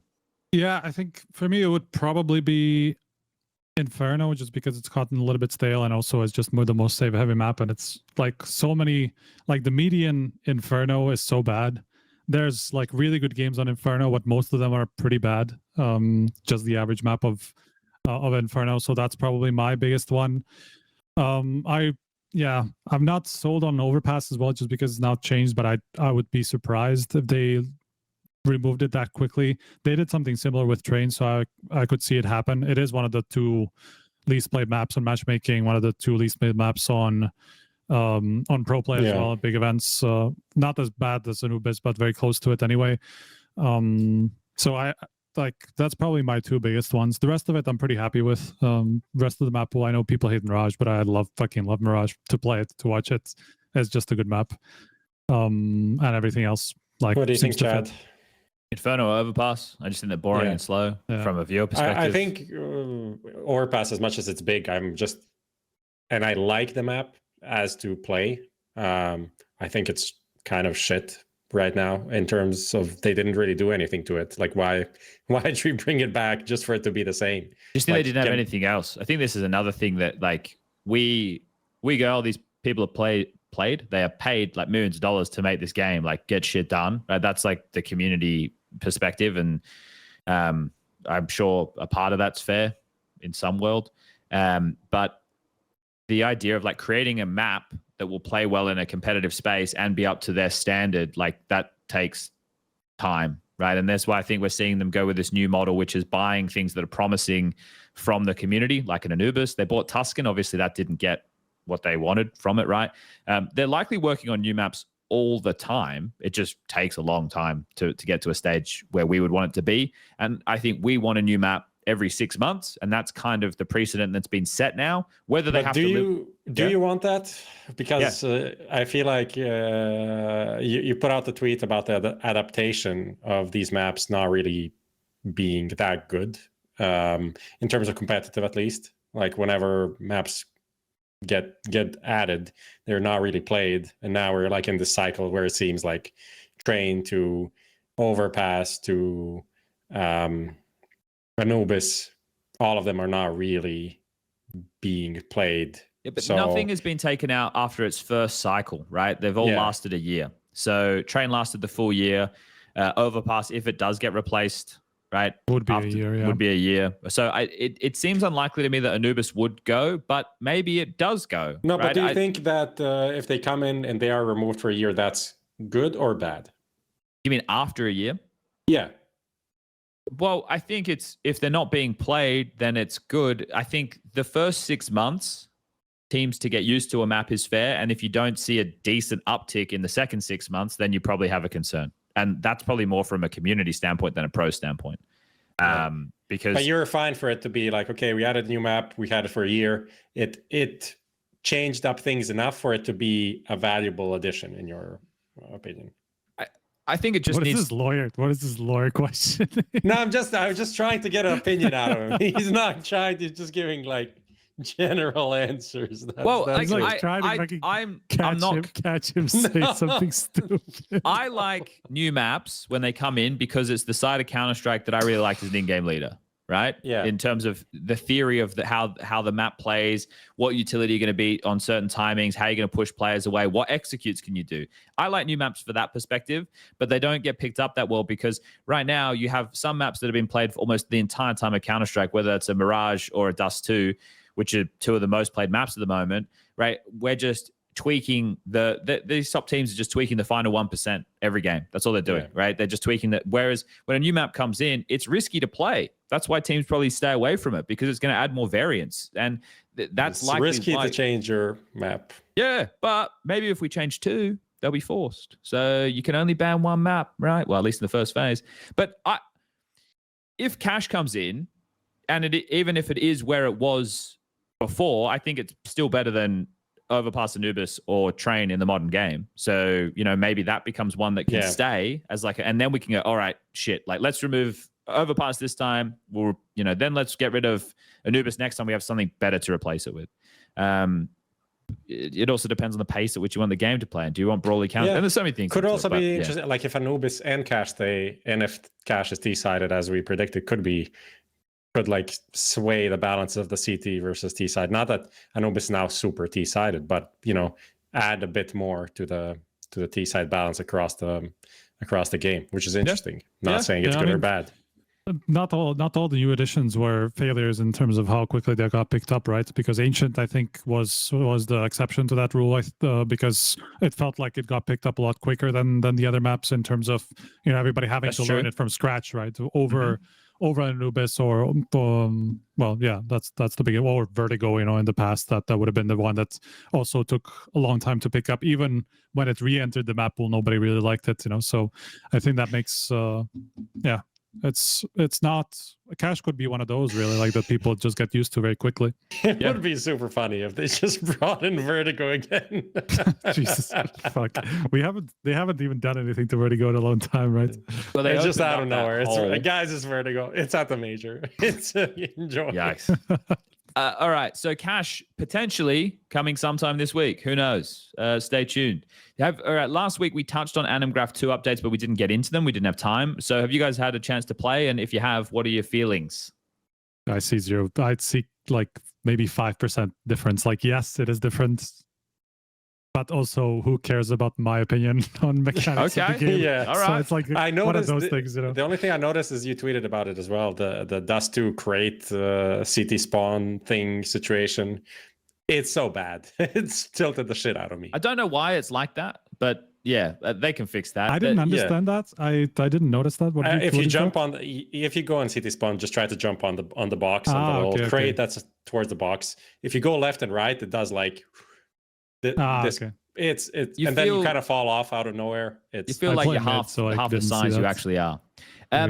But so, okay. Well, there's been a few things that are talk of the town. One of them is the ladder movement, right? So before you'll be able to spam the movement key you'd have to tactfully spam the movement key, or tap the, maybe not spam. Spam's a bad word. Tap your movement key while going up the ladder, and you would be able to do so silently. That's something I'm seeing a lot of conversation about, and people are saying, oh, this was a skill thing, this wasn't a bug.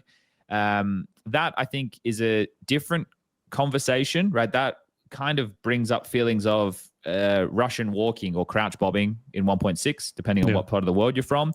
Is it a feature? Is it a bug? Well, the people who develop the game determine that. And if they've got rid of it, and understand that people like this is a skill, I think they see it differently. I don't have an opinion on it one way or another. It might just be not on purpose that it's removed. Yeah, I don't think they mentioned that in the update, so I'm not 100% certain. It could be a lot of factors, right? But we've had a lot of things in Counter-Strike over the years that get changed, and people think that they're a skill-based thing, and Valve don't agree. What else do we have with the update that's pretty big? So obviously we discussed the fact that everything was reauthored in terms of the way that the animations look. So they've done a lot of updates, or at least they were last week doing a lot of updates, tweaking these with the feedback of people at home. Like there was some weird stuff with crouch jumping or the jiggling with the feet, and those things have been looked at and tweaked. And I imagine there will be more. Like what the bug I was just talking to Stavn about with the not releasing of the grenades, even though you're getting the normal cues that tell you that you have thrown said grenade, depending is it a jump, throw, smoke, or a molly, or there's a whole bunch of iterations of that happening. So that one's a little bit annoying.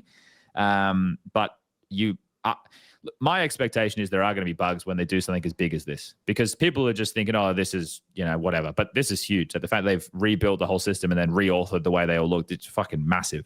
I notice, or at least I feel, that things are more rapid or crisp when I'm shooting than it was within CS2 before the Animgraph 2 update.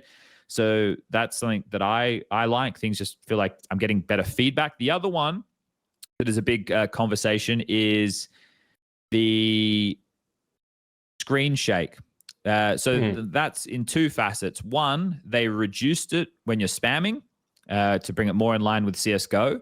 I think that's a positive. I think people who are having an issue with the spray probably just need to get used to it because their brain was wired. This is what I'm getting. This is how I need to respond. Now you're getting something different. You need to respond slightly differently.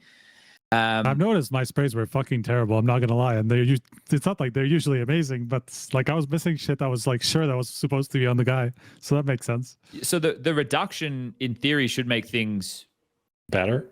In theory. The other one though that has drawn a lot of conversation is now when you're getting shot, that you're getting aim punched with armor, which existed before but wasn't visually represented, if that makes sense. Yeah, I think it does. So now that's quite jarring to people. So that creates a conversation less of, is the fact that my screen is shaking a bit now when I'm getting shot bad? It creates a conversation of, do you think with armor you should have aim punch, right?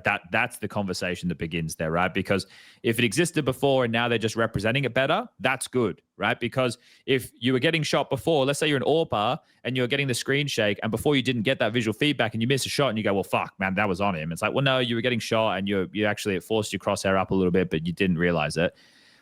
That being better feedback is a positive thing. The conversation of should it exist or shouldn't it exist, that's for other people to decide, I suppose. So that's a different conversation. I mean, this is a conversation I feel like that happened like 10 years ago, and then people just kind of forgot about it and didn't talk about it ever again. There's like, why is this a thing?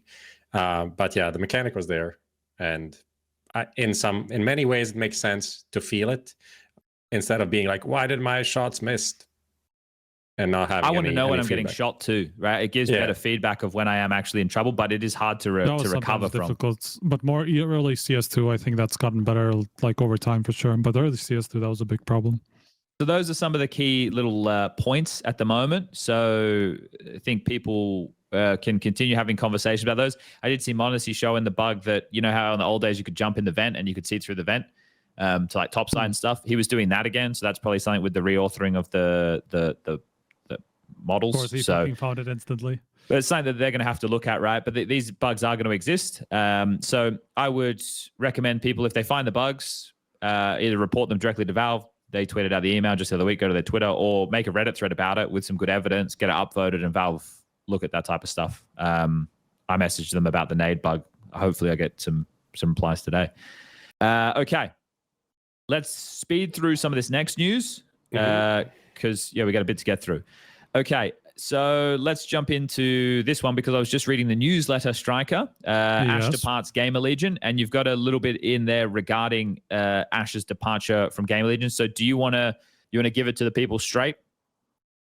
Well, yeah, I mean, it's nothing. The thing is, people think this is news when we've talked about this maybe like 3 times already, this whole Aurora kind of international move. So I feel like people who follow this podcast already know it, and it's just all the other people that have to learn this fact, which is that Aurora are definitely looking into making an international move, making building around the Turkish core. Which Turkish core we don't know, but around the Turkish core with 3 players and then 2 other players to come in, right? And then maybe down the line it would even be less than 2 players. But let's say we don't know the details about the exact players. However, it would make a lot of sense if it started with a coach, right? And Ash's departure from Gamer Legion at this moment, which is, let's say, 2 months before the end of the season or a month and a half before the end of the season, makes the biggest sense because now he has 2 months to build the rest of the roster, to look at not even build it because it's not going to be possible theoretically, because everybody's still going to be looking at all their options by the end of the major, right? But these conversations start happening around this time. Like, okay, are you looking into potentially replacing some of these players so that you can know what your options are?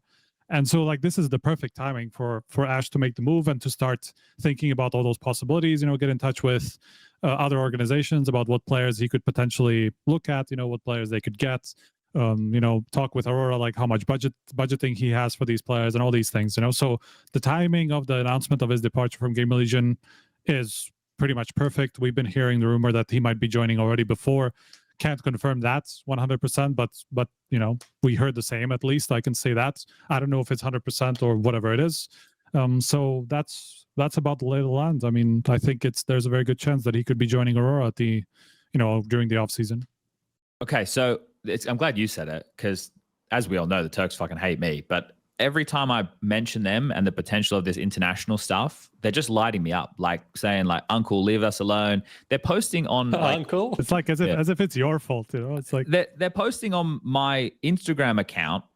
Like I hid there was just one guy, but he posted on my Instagram account on a post that I made at the start of the year, because I don't post things often. Like, and I'm like, what? Like, dude, I just said that it's an option for Aurora if they go international, that Kixon is available. And people are like, oh, he's and then like, I didn't say that he was joining. I said that it could be an option for him if Aurora go international, which is, as you're saying, an option for Aurora that's on the table. Honestly, I'm glad a good option. If they're going international, I feel like if I'm a Turkish guy and Aurora is going international, I wouldn't hate Kixon being on the team. I feel it would be like, this is a pretty good option. There's much worse options out there. Not going to name any of them right now. Honestly, none of them come to mind, but could be Chad himself IGLing Aurora. That would be much worse, for example. Nobody would want that. Nobody everyone disliked that. Nah. Everyone disliked that. Yam would have to teach me a lot of Turkish in a short amount of time, and I don't think it would go down too well. But okay, that's the Gamer Legion Ash situation / Aurora situation. So we'll update you more once we know more. All right. Senzu to BCG. So after we were told that No Cries would be standing in Atlanta for BCG, one of the weirdest things to happened. I don't know why it's so weird, and you guys don't really want to talk about this team, so we won't spend too long. I think it's just me. But I think Striker is fine. I'm fine in the well, whatever. Okay, go ahead. Senzu was on loan from the Mongols to Passion. They barely played. They didn't qualify for the major. And now Senzu is on loan to BCG. Again. Yes. That's the part that kind of I'm a little bit confused about. You know, I can understand like if you're looking into this and whether it's actually a good option, because there's obviously a lot of mystery around Senzu and what happened at the Mongols and like why did he leave. Nobody really wants to say outright what happened in that team, you know, for him to leave. Obviously, Passion UA didn't even buy him permanently, whether by his choice or not by his choice, who knows. And now he's joining another team that's already changing players like Sox on a temporary deal. And you're like, okay, should I commit to this for 2 months? Should I think this is going to live past the offseason or not? Who knows? That's the problem that I have with this, because obviously they're still missing an in-game leader for the next 2 months. They're going to play with Skrunk, who's going to take up in-game leadership for now. That's also a weird move to make, right? For the in-game leader to be the last one coming in rather than, you know, at some point during the process of the rebuilding. I understand he's not going to be the star you're building around when you have a Simple, when you have a Senzu now, let's say, you know, that's the two people you want to build around. But obviously, you know, the in-game leader should have some sort of a say in how the team is being built, which is not going to happen in this case. So I guess we're going to have to consider it like Simple and Taz's team now, you know, and like they make all the decisions effectively. So that's, yeah, it's just a lot of uncertainty around it. And I've said it several times about BCGame that people are taking this team too seriously just because of kind of like the outward ambition that they're showing, but inwardly it's just not working. Players are changing all the time. Like nothing's like this whole move for the Portuguese core didn't really work out. And why should we think anything further should work out? Because there's no indication that it will. So for people at home, these might be some of your favorite players and you might find them entertaining. Striker's saying that they're probably not a team that you should be too concerned about playing well, but you can watch them for fun. And that is sometimes half the fun. People watch a reality TV show, not because they want to learn anything. It's great for Simple to be part of the game and to be playing at the big tournaments, obviously, because he still draws so much. It's just more like, you know, just consider what it is. And for now, it's not really a competitive roster. It's more of an entertainment product.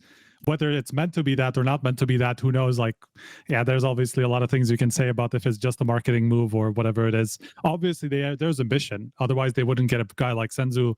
They wouldn't have try to get Simple to be happy in this team and get him electronic on the team. They wouldn't get Taz as a coach, if it was just an entertainment product. A lot of moves that they're making are clearly with the ambition to at least be competitive, even if not like the absolute best in the world and all that stuff. They've asked for fucking Donk's price and like Spirit Core and shit like that for whatever reason. That was obviously never going to happen, but there's enough sign that there are enough signs there that they want it to be better. I'm just not sure that it actually can be better. Yeah, well, we don't have it's to just spend too long on just it. marketing.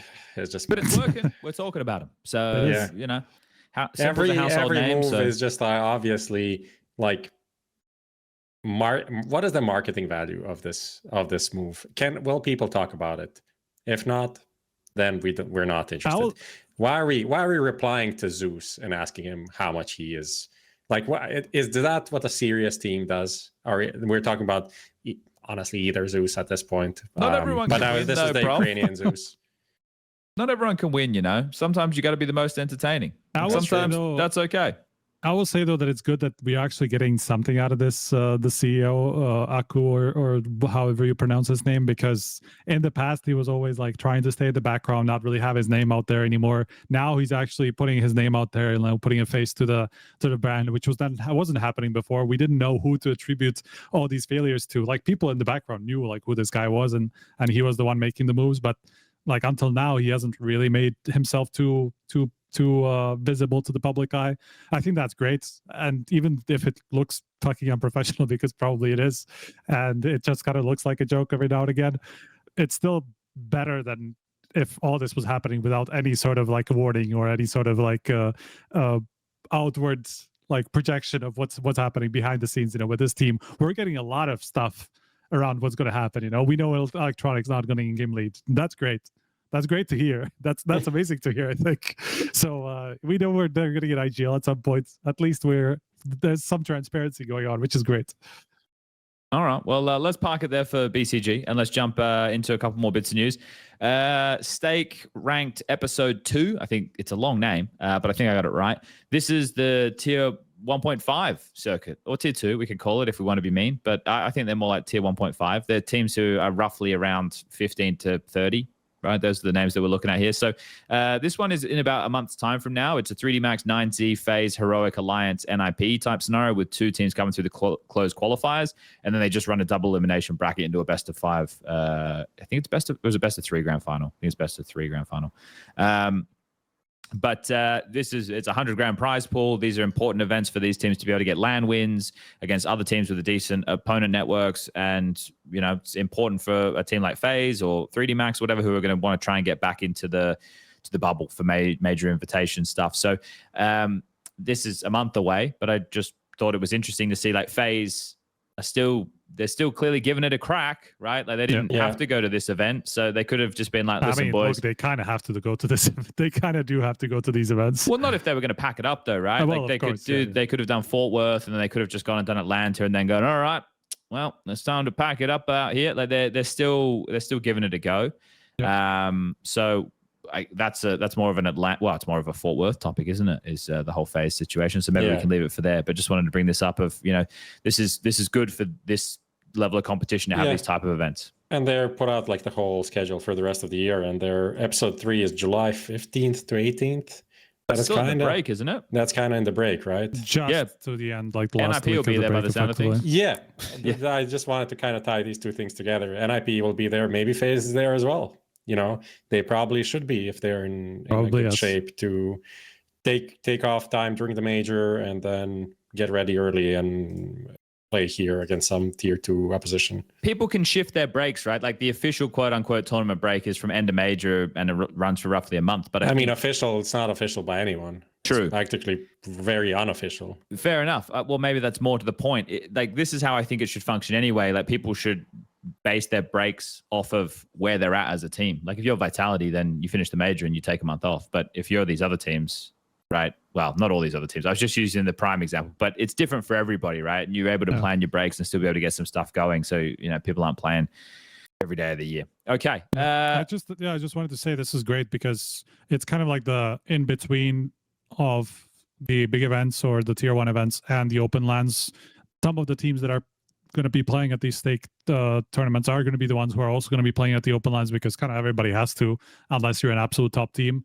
But it's not watered down like the open lines are with like 10 teams that you've never heard of, sometimes, or like that barely ever play anything, So this is like a good step for these teams to have something to play for, and like a reasonably good prize pool, so that the quality of the teams is pretty good.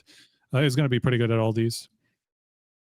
Yeah, well, that's the other thing, right? Is seeing this level of teams getting to play against each other more frequently, because this is the level of teams where it gets really hard to separate them for like major qualification, right? You're like, oh shit, like, Game Legion, your heroics, your bigs, then you start these teams, it's not clear cut. So I think more events like this actually give us more data, which hopefully in the future gives us clearer qualification for majors. But that's a story down the track. Okay, let's just jump around here. Let's get into some of the bits from last week's episode, and that's perfect. We can kick it off with the top comment from last week's YouTube video. So as everybody knows, if you are watching the VOD, you're able to leave a comment. If you end up being the highest voted comment by other commenters, I imagine, you're going to win yourself a Vitality jersey thanks to Stake.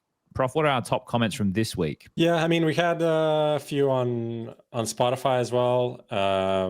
Obviously, the last week's comment there was about the mouse jersey. One this week. Top Spotify comment should win a used Chad CS graphic tee. Only that have was one. a good one. Yeah, well, that's kind of your problem. That away. That's kind of your problem, I feel like. And another comment about the mouse jersey. Listen to the whole podcast, and all I got was a lousy mouse jersey. Just vibes. A lot of people memeing on that. It's a good vibe. I feel like the Spotify commenters have their own. It's a different types of comments. They have their own meta over there. Okay.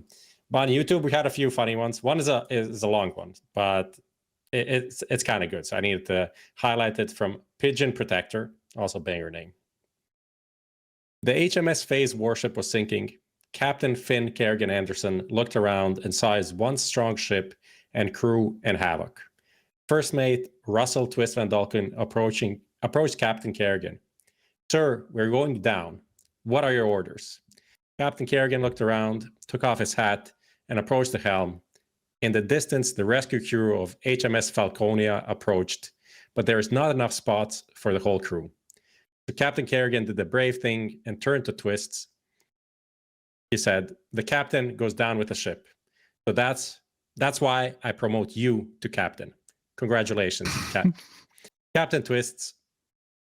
He said, after what the fuck? He said as he stepped aboard HMS Falconia. There's a bit of some like dots and things missing, so it's hard to read at the end. But I really enjoy this bit of fan fiction here. Are people writing this themselves? Are they using the influence of the AI? Are they copying it from other things? Are they copying it from other titles? I don't feel like it's AI, because you'd have more like fucking commas and fucking other things that are necessary for this. So it feels really honestly written by just one person. Honest day's work, if you ask me. Fair enough. That one was pretty high up there. Marathon commented, he said, fallen at the end of the year, puts on glasses, says, but bad fallen stays, which would be a kind of a good gag, definitely. Could see it happening. About Fallen's retirement. And Greninka, this is a banger. It was about the whole idea that Mouse, we saw the picture of Brolan, Cyclone, and Sabrina from Mouse going on this helicopter ride in Rio after the benching and everything. It says, taking Brolan out in the helicopter like giving your dog a full Sunday roast before putting them down. Crying emoji. I think he had already known at that point he was benched. So, it's a bit different, right? Like, he'd already knew that the bad news was coming. Well, he already had the bad news. This was kind of like, he's still taking the roast. Yeah. And whatever comes after that. And the winner, watch your back. Today it's kick soon. Tomorrow it's carry gone. No one is safe. You need to read this one with your eyes. It doesn't make sense anymore. Like a high otherwise. Yeah. Yeah. Oh, nice. Okay. So watch your back with a Q. Send an email to fantasy@hltv.org. Congratulations on, well, having the other commenters enjoy your comment. We will send you a Vitality jersey thanks to Steak. Okay, that's the top comment. Let's keep jumping around. Oh, and that, well, gets us nicely into a big one that we could have had off of the Grand Slam win, but fortunately, there hasn't been any Tier 1 Counter-Strike in the meantime. There's been no events, so we haven't seen them play. It's still relatively fresh as they go into Fort Worth as the heavy favorites, of course, but Vitality became the first team to win back-to-back Grand Slams. I think back-to-back is one thing, but the fact that they're the first to win two, right, it kind of just puts that stamp on this period of domination, their era. And, you know, we can talk about the Counter-Strike. We can talk about how they did it. We can talk about the teams they beat. I don't want to do any of that. I want to do the Vogue conversation at the moment that everybody's having, and I want your guys' opinions because I've given mine. I want to hear what you guys have to say. So, Prof, are Vitality the greatest team of all time? In my opinion, yes, albeit there's still some discussion can be had. Okay. I thought we were all doing the thing, and then we'd go back and forth. Okay, no, that's fine. Striker, what do you think? I don't know if I've decided yet. I just know that if they win the major, there is no discussion anymore. I think if they win the third major, which is going to tie Astralis' third major, there's no discussion because then they'll have an extra Grand Slam. They'll effectively have the same amount of trophies. Their streaks are better, all this stuff. The level of competition at like each individual event they've won is better, so all this stuff that's just a lot of people are talking about but not necessarily looking into too in depth. I think they would just take all the boxes at that point where there's like on an objective basis, if you look at just the stats like of what they've achieved and what they have in the trophy cabinet and all that stuff, by then the conversation will 100% be over. I'm not 100% sure if I'm there like right now. So, okay, so this is interesting, right? Because I went to have this conversation a while ago and I thought, actually, I'll just stop. I won't do it yet. And then it became a bit of a talking point. I saw it on forums or on Reddit. And then obviously it starts to get picked up and had a bit more after the back of the Grand Slam. But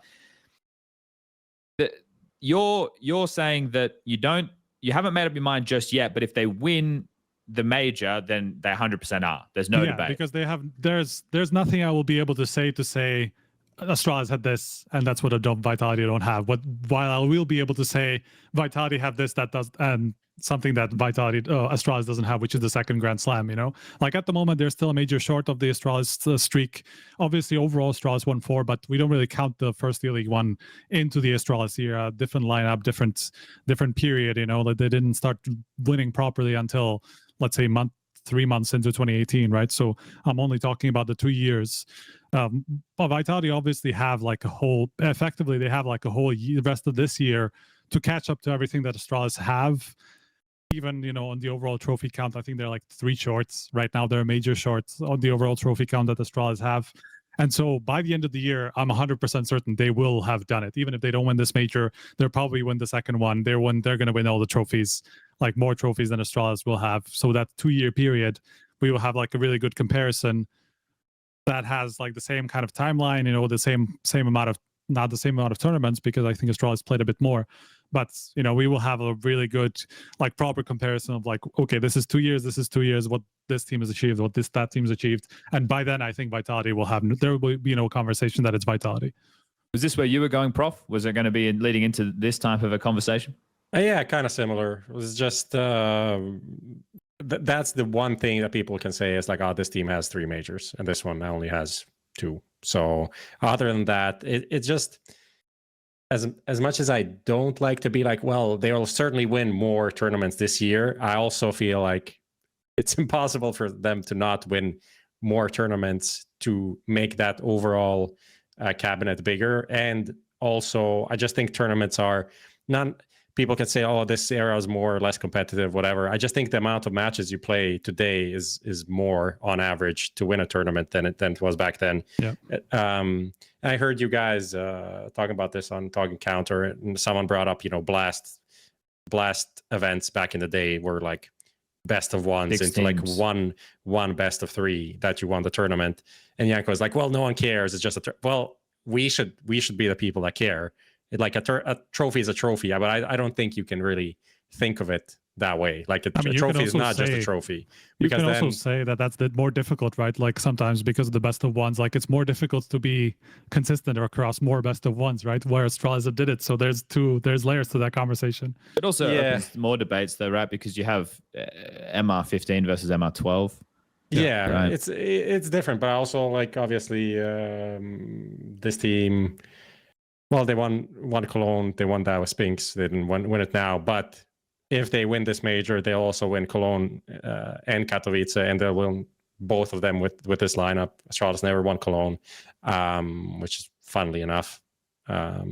Yeah, so I just think they're also winning in a more dominant fashion. I don't want to say dominant fashion, but like the amount of streaks and different records that they're setting.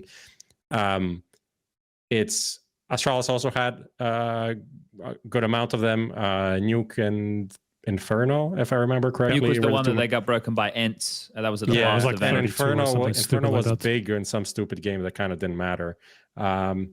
But yeah, they had those two maps where they were like setting the thing. Obviously, Vitality does too, and has all the maps pretty much that they're good on.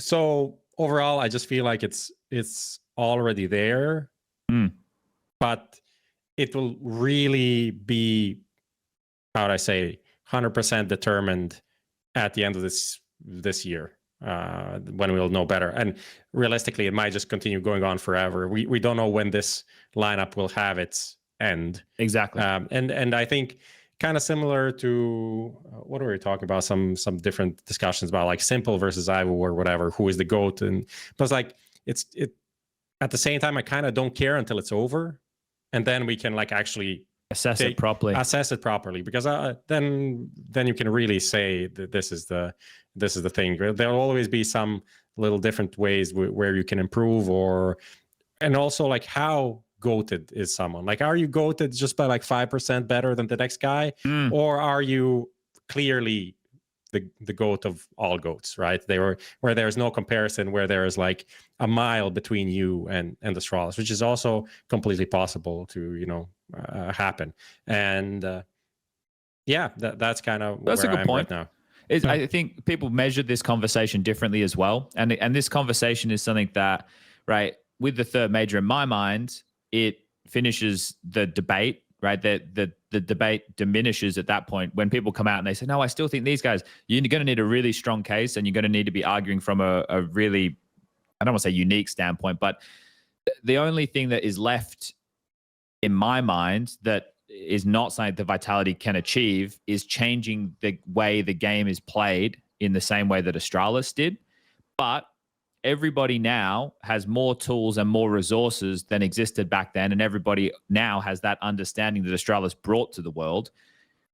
Vitality have refined and mastered that and stayed on that better than anybody ever, right? So I think that, while you can't say that Vitality necessarily have changed the game in the same way as an Astralis has, you can say that what they are doing, nobody else has done before, especially in that way, right? And I just think one of the things that I love about this team is the goal setting from top to bottom, whether it's manager, whether it's Mezzi, whether it's Apex, whether it's any of them, it doesn't matter. They're all on the same page all the time, and they understand that they've got this lightning in a bottle, and they're gonna make the most of it while they have it. Because like you said, Prof, you never know how long this is going to go on for, and they also know that as well. So yeah, I cut you off there, Striker. What were you going to say?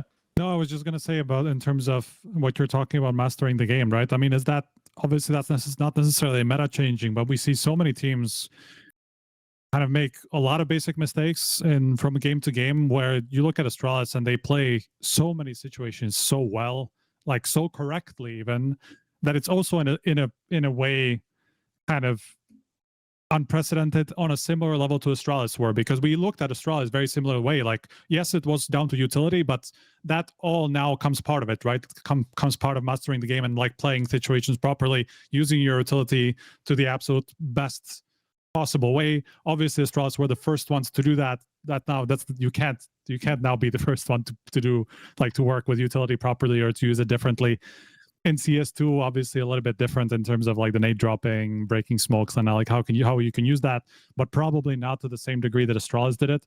But I do think that there's still that aura around. I hate to use that word in the way that it's being used these days, but that's not what I'm doing.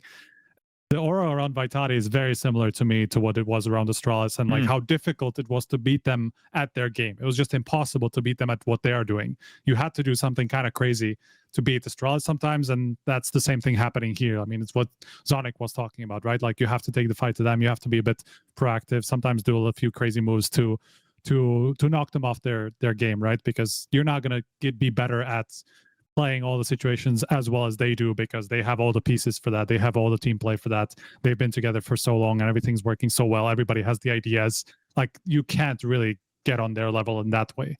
So I think that they also have something like that going in their way, you know, even if it's not necessarily beating Astralis at who can be more influential over the game, you know, it's just about mastering it to the absolute best degree. I also think like extracting the most out of the players that they have, because like Zywo is obviously Zywo, he's like separate discussion, but the rest of the team what was Flames when he joined Vitality? What was Mezzy when he joined Vitality? Like these guys were not goats of their roles in any way. No, they're very promising players though. I think everybody saw what Flamesy was capable of on OG in spurts. I think people knew Mezzy had a solid head on his shoulders, but with what you're saying, they didn't come in. They weren't bought as the prized possession of another top tier team. Yeah. They were brought in and then upgraded within the roster.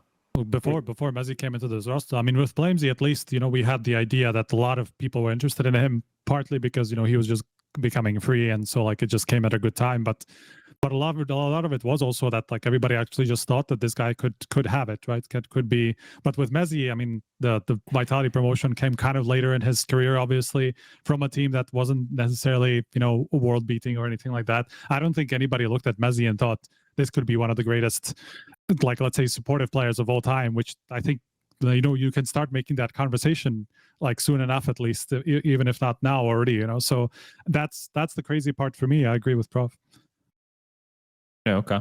All right. Do you guys want to talk more about Astralis? I was thinking what we could do is, once we're in the break, depending on how long of a break we have, if Vitality do end up winning the major, this would be a nice time then, Striker, to look at all the streaks and trophies and achievements of both the teams and kind of look at them side by side. So I'm maybe sure we will do that. Yeah, like at some point during in the news team, somebody will take care of this for sure. At some point, you know, if you know there's a good conversation by the end of the season in terms of how close they are and all that stuff. We're going to do like a deeper dive. Nice. Okay, I was going to say we could do it, but if you guys are going to do the hard work on your side, that's fine. Well, if they bring the stats and then we can talk about it. We can use them. Yeah. Perfect. Yeah. Okay, nice. All right. So obviously they won the Grand Slam, they won Rio. Wow, Vitality winning tournaments. What a surprise. Who would have thought? The most interesting thing of Rio for me, other than the Fallen retirement, was Spirit uptick in form. Now it feels like old news because this happened over a week ago now, but Spirit essentially played Red Canids.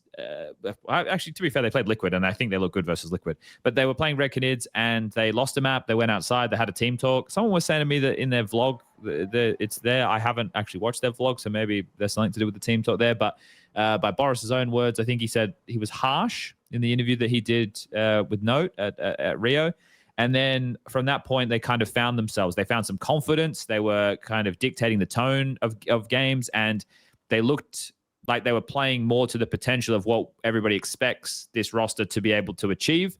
And it was a positive sign. Now, obviously, we want to see more of that, and we don't know how that's going to unfold. But this was with the academy coach who is familiar with a bunch of these players, Saltfix, standing in without Hally there. That turned into a big conversation point too. But the long and the short for me is it's promising signs for Spirit going forward. Maybe people want to question, okay, Donk's impact was diminished a little bit, especially in that final. But there's a few things to unpack here. So does any of that interest you guys? I wanna start with one thing, which is kind of related to Vitality, but kind of related to Spirit. Okay. Out of the finals that Vitality have played so far this year or of all time? This year. Okay. Would you say that the Spirit one felt the closest, even though it was a 3-0?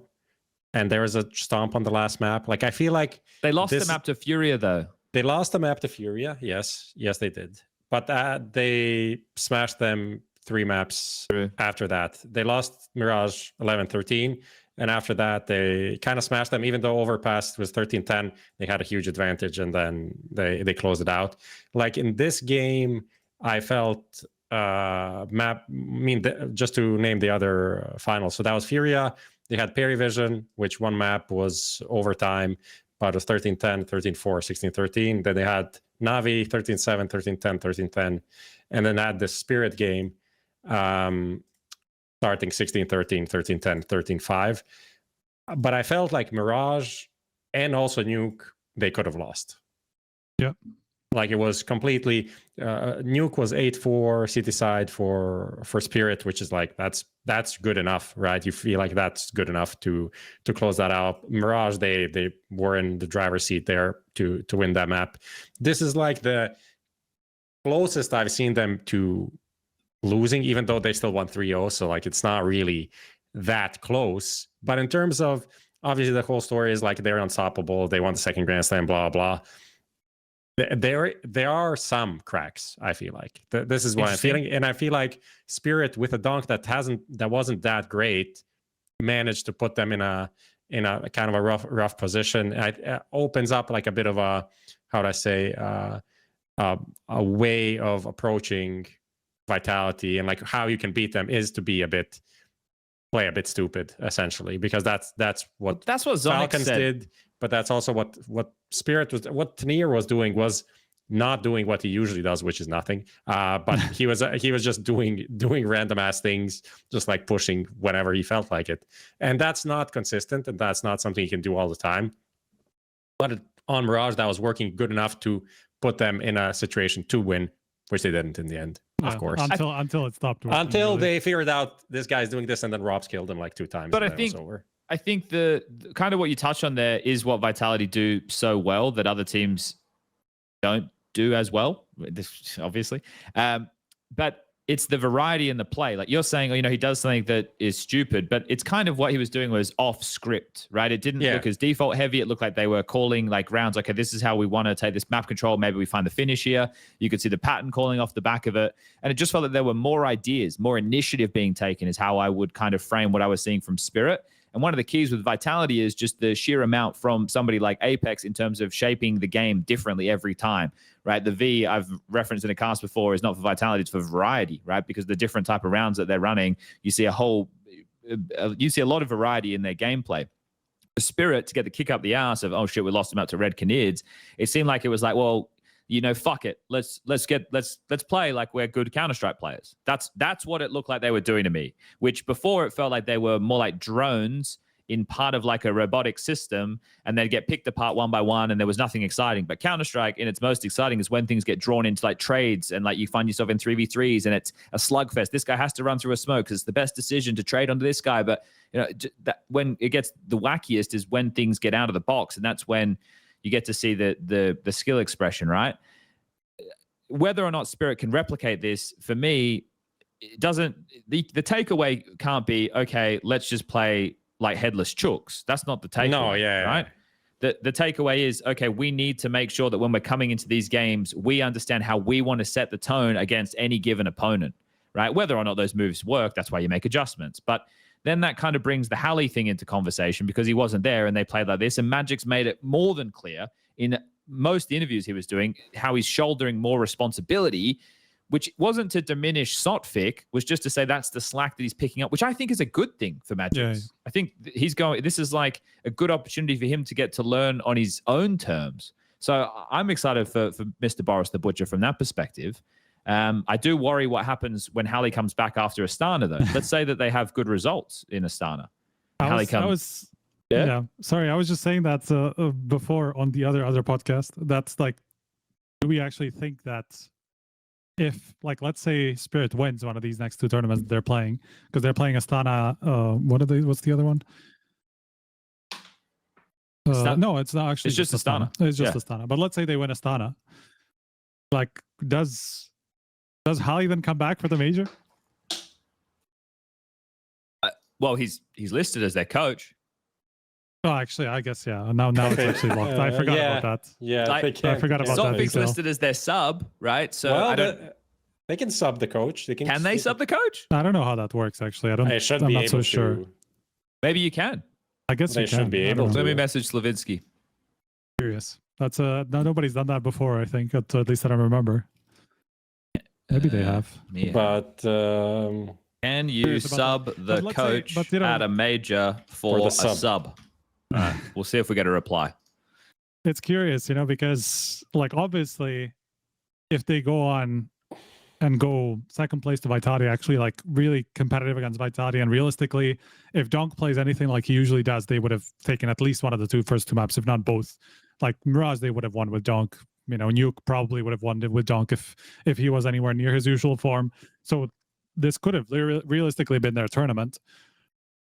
And then they go on to win the next tournament they play out where Vitality isn't, then you've got to be like, okay, like that's a little bit too much of a coincidence for it not to have some sort of a correlation, right? So for them to have hally step back and then instantly as he's back, as they get a new coach, they go on to their first final in 7-8 months or whatever it was since August. And then they win their first tournament since that time, like right off the bat. It's like, okay, something's weird here. Like I don't know if I can believe that, but definitely like the team would be like, something's definitely changed. I mean, if you also look at them, it's not they play. They weren't doing the same things with when hally was there. So it's not like we were just taking the results and extrapolating from the results. It's also from what you see on the server. I mean, for me, it was mainly Tanier that was the difference. I'm 100%. not so sure that I actually saw anything different from the others, to be honest, like in terms of how they played. It was more aggressive.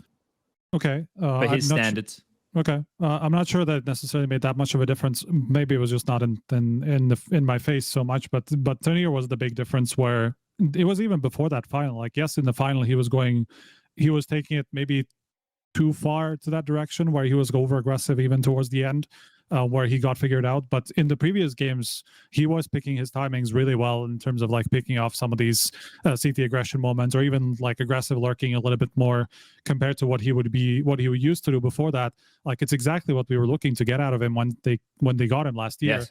Where we were like, okay, if he can bring that heroic flair to him in this team, then okay, it's not just about Donk making the openings, it is about Tanier on the other side as well. And that's what he was doing, like really what you would expect for in the first place, right? So for him to be growing into this new role is great, because I think that's what was supposed to happen in the first place. I just hope it continues, because otherwise, I feel like they're just going to slip back into the same thing, because otherwise it was a lot of Magic's kind of overperforming in a couple of games that won them a few maps, which I don't think is realistic to expect again. We've seen it before he was an in-game leader, but it wasn't consistent. It wasn't He's not replicable. in positions where he's meant to take over games. No, either, exactly. right? Like it's just not going to happen on a consistent basis. So it has to come from Tanier to be that third star than anything else. And if that doesn't continue, then I still worry for Spirits, but at least a good sign for sure, because it was looking like Tanier would get cut, like first chance they get to get somebody to replace him. I want to circle back. I've used that 3 times this podcast. How often do I say circle back? How many corporate meetings have I been in recently? But you mentioned, well, we're just talking about the hally Sotfix situation and what do you do? This is if I was Spirit and hally, the concern that you're talking about is prevalent, but all you need to do, and this, I make this sound simple, but is understand the why, right? So what is Sotfix doing differently, or what is Sotfix doing differently that allows Magix and thus the rest of the team to do differently that makes them play better? That's the question. Mean, he's doing less, and that's 100% the fact. I mean, this is something they spoke about, not 100%. Let's say 80%, 85% sure that this is the situation, just based on what they said and based on how we know hally operates as like, the kind of let's say dictator, everything's in his hands, full control, and he's not there. Magic said, I have a lot more to do now that hally's not here. I'm doing a lot of things I didn't do before. So there's a bit of freedom being given to the rest of the team. That's a learning that you would think he can adapt. Yes. Hopefully. You would hope, right? Because if you see an uptick, there's a reason for the uptick. You would hate to assume immediately it's the way you conduct yourself, right? It obviously was, the team was in a low point and then they did something that's got them out of the low point, but they continued to play well even after that game, right? So he can also take it in a different way and say this is a honeymoon one-off and it only worked because people didn't expect it, which is also potentially true. Yeah. But you can't there's one thing I, from a pundit perspective, am certain of, and that is that how hally wants to play the game does not really work well with some of the signings he's brought in, and that is like Zwei and Tanier, which pretty much the same thing happened. These are players that played, you know, anchory or peripheral roles, but had flair to their play. They came into Spirit, got completely neutered. Now we also saw Zwei after. Now he's on Perivision. He's bringing some of that again. Tanier, when Hally's not in the team, he's bringing that. There's too many like overlaps here for me to not see as this as a pattern of like, this is something that Hally needs to improve on, because you have one just with Donk, but that's not a consistent way of approaching it. And we've seen this from other teams, and talking to people on interviews or behind the camera, people are like, yeah, I mean, Donk is really sick, but you always know where he's going to be and what he's going to do. So after some time as a team, you can approach that in certain ways. And sometimes he'll still have such a good game that even through 2 flashes and fucking a Molotov, he's going to kill 2 guys. Well, fuck it. But we've seen Astralis beat them this year. Astralis should not be beating them. That's just a fact. Unless your name's Moses. Moses knew that was going to happen. But yeah, that's something for Hally to I agree with you, Chad. He should learn something from this. Yeah, there has to be a takeaway. Yeah. Has to be. Okay. All right. Let's wind up because we're over, but it feels like we need it, right? We've had some pretty chock-a-block episodes lately. So we didn't do what are the odds? I'm going to do it for rivals. Okay, so yeah. We're going to talk about rivals as well. Yeah. And then we'll do what are the odds, and then we'll pack it up and we'll be done. Okay. So jumping over to Blast Rivals, the classic who, what, when, where, why. And then if you could adapt, and then you go into feelings, guys, if you want. I don't know if you guys had that in school, but it was who, what, when, where, why. Feelings. Had feelings? That's good. They made it to feelings Europe. Are not allowed in Eastern Europe. Fair enough. Okay, so Blast Rivals starts on the 29th. Today's the 28th. That means it's tomorrow, everybody. Kicks off tomorrow, Wednesday, the 29th of April. It runs until May the 3rd. It has a $1 million prize pool. It has 8 teams, and it's taking place in Fort Worth, Texas. It's broken up with the 8 teams into 2 groups of 4, GSL style. So don't they do the thing where 3 teams? Yeah, they do. Yeah, they do. They do the fucking shit format where 3 teams from each group make it to the playoffs. So it's not really a playoff, really, is it? It's not even really a group stage. May as well just do it. Double elimination bracket the whole way. But either way, Fight Blast having shit formats. Let's talk about something fun with the teams in attendance. Vitality, Na'Vi, Furia, Foot. Unfortunately for Foot, they will be playing with Coolio. Lonks said he had a stomach ulcer. Yeah. So he's unable to be there. Astralis, G2 with Hunter back. FaZe with Natu standing in. And NK's debut as the coach. And then Gamer Legion.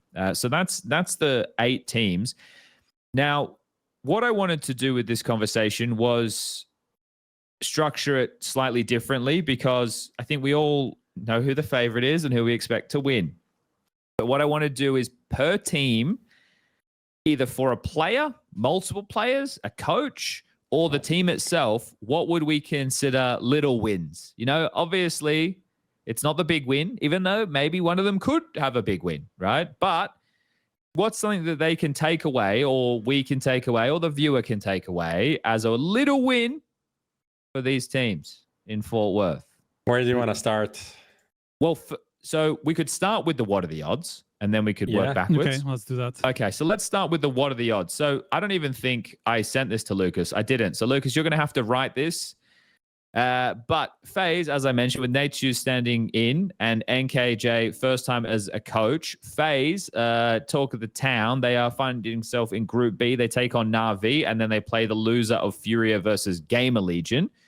Okay. What are the odds FaZe win a match in their US campaign? So that will include not only Fort Worth, but Atlanta as well, which takes place a week later or whatever. And do we know the teams for? Do you know the matchups for Atlanta or no? No, they're not out yet. Okay. But there is Vitality, Na'Vi, Foot, Astralis, Legacy, Bait, Bet Boom, M80, Liquid, Pain, NRG, Gamer Legion, Sinners, Passion UA, and BCG. So they would still be one of the highest seeded teams based off of the invite point. So they should have an easier go in the loser bracket game, assuming they lose their opening game. So FaZe win a series in the USA campaign. They're winning a series here. Are they winning a series? They're winning. They're I'm giving this 85%. They're gonna beat Gamer Legion, man. I'm giving this 85%, and I'm not even sure about Gamer Legion, but in Atlanta they're gonna play like a fucking the team I'm not mentioning, for example. So I'm not. Yeah. I'm not so sure they would beat the team you're not mentioning, to be honest. Come on, what the? But they'll beat the Gamer Legion. They're gonna beat Gamer Legion, but they're not gonna beat an assistant coach playing. Come on, man. Don't Skrunk is still. I've seen him in the server sometimes. That far, yeah, you know, he's not that far removed. Yeah, and when he was playing, how good was he? I hope you mean Skrunk, all right? No, I mean, I think as an IGL, he was an alternate attacks back in the day. Yeah, I remember watching. He would bring like some good tacticals, those little tricks, but that's not what this team is going to be playing anyway. No, so you're right. So I don't think that's really gonna. They lost the map to BCGame in the previous roster. That was probably worse than this will be. So like, I don't know, man. I'm not so sure. I guess what why this would does, this roster be worse? Well, this is what this does. This roster right? will be better. This team will be better than the team that played for FaZe the last month. I agree. Look, I agree. I actually agree. So why do you because agree? The pressure's off. They will just kind of run around. They're obviously not going to be super structured about things like one individually more skilled as well. They're sure they're going to be fine because yes, like there is pressure to do something just so they don't keep tumbling down, but at the same time like they understand the situation and all that stuff. There's probably not like massive expectation for them to suddenly be to suddenly be great. So I think it's just going to work somehow.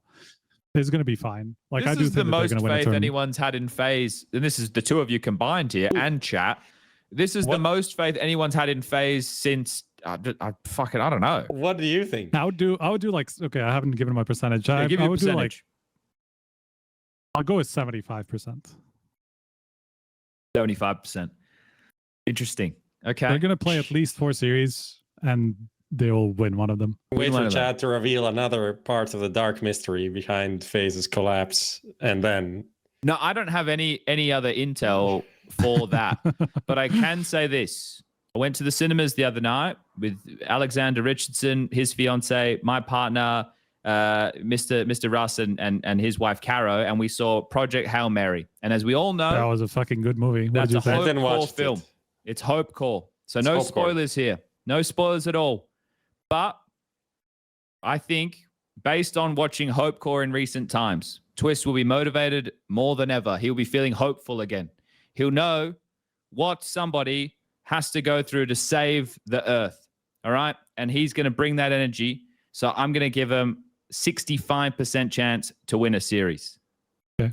It's not as high as you guys, but this is the thing with hope. Not always right. Even if it's 1%, you just go for it anyway. So there you go. There's what are the odds for this week? FaZe win a series in the USA campaign. You guys at home, you had your vote in Kick Chat, and that'll be that. Okay. Yeah. Well, good luck to FaZe. Reminder for the viewers or users of Stake: weekly reload available every week. That's why it's weekly, and you can claim it via support. That's where you go and click on support somewhere on the website, and you write code HLTV.org, and you get $35 across 7 days. And also for people that are watching, well, I think my mouse died. Okay, I thought my PC died. You're still here. Ooh, gave me an earth attack right there. But yeah, you can also answer some of the little riddles we have during the show going on. I think also in chat, I'm not sure, but they're definitely on the lower thirds, popping up at different times. There we go. My mouse is now plugged in and it's all good. It just, when I was on a different tab and nothing was moving and I tried to move my mouse and I couldn't move my mouse anymore, I was like, it's GG, guys. Sign of the times, really. Make sure to charge your mice, guys. Too many tech timeouts with that shit. Okay, let's just wrap this up just quickly with what's going on in Fort Worth.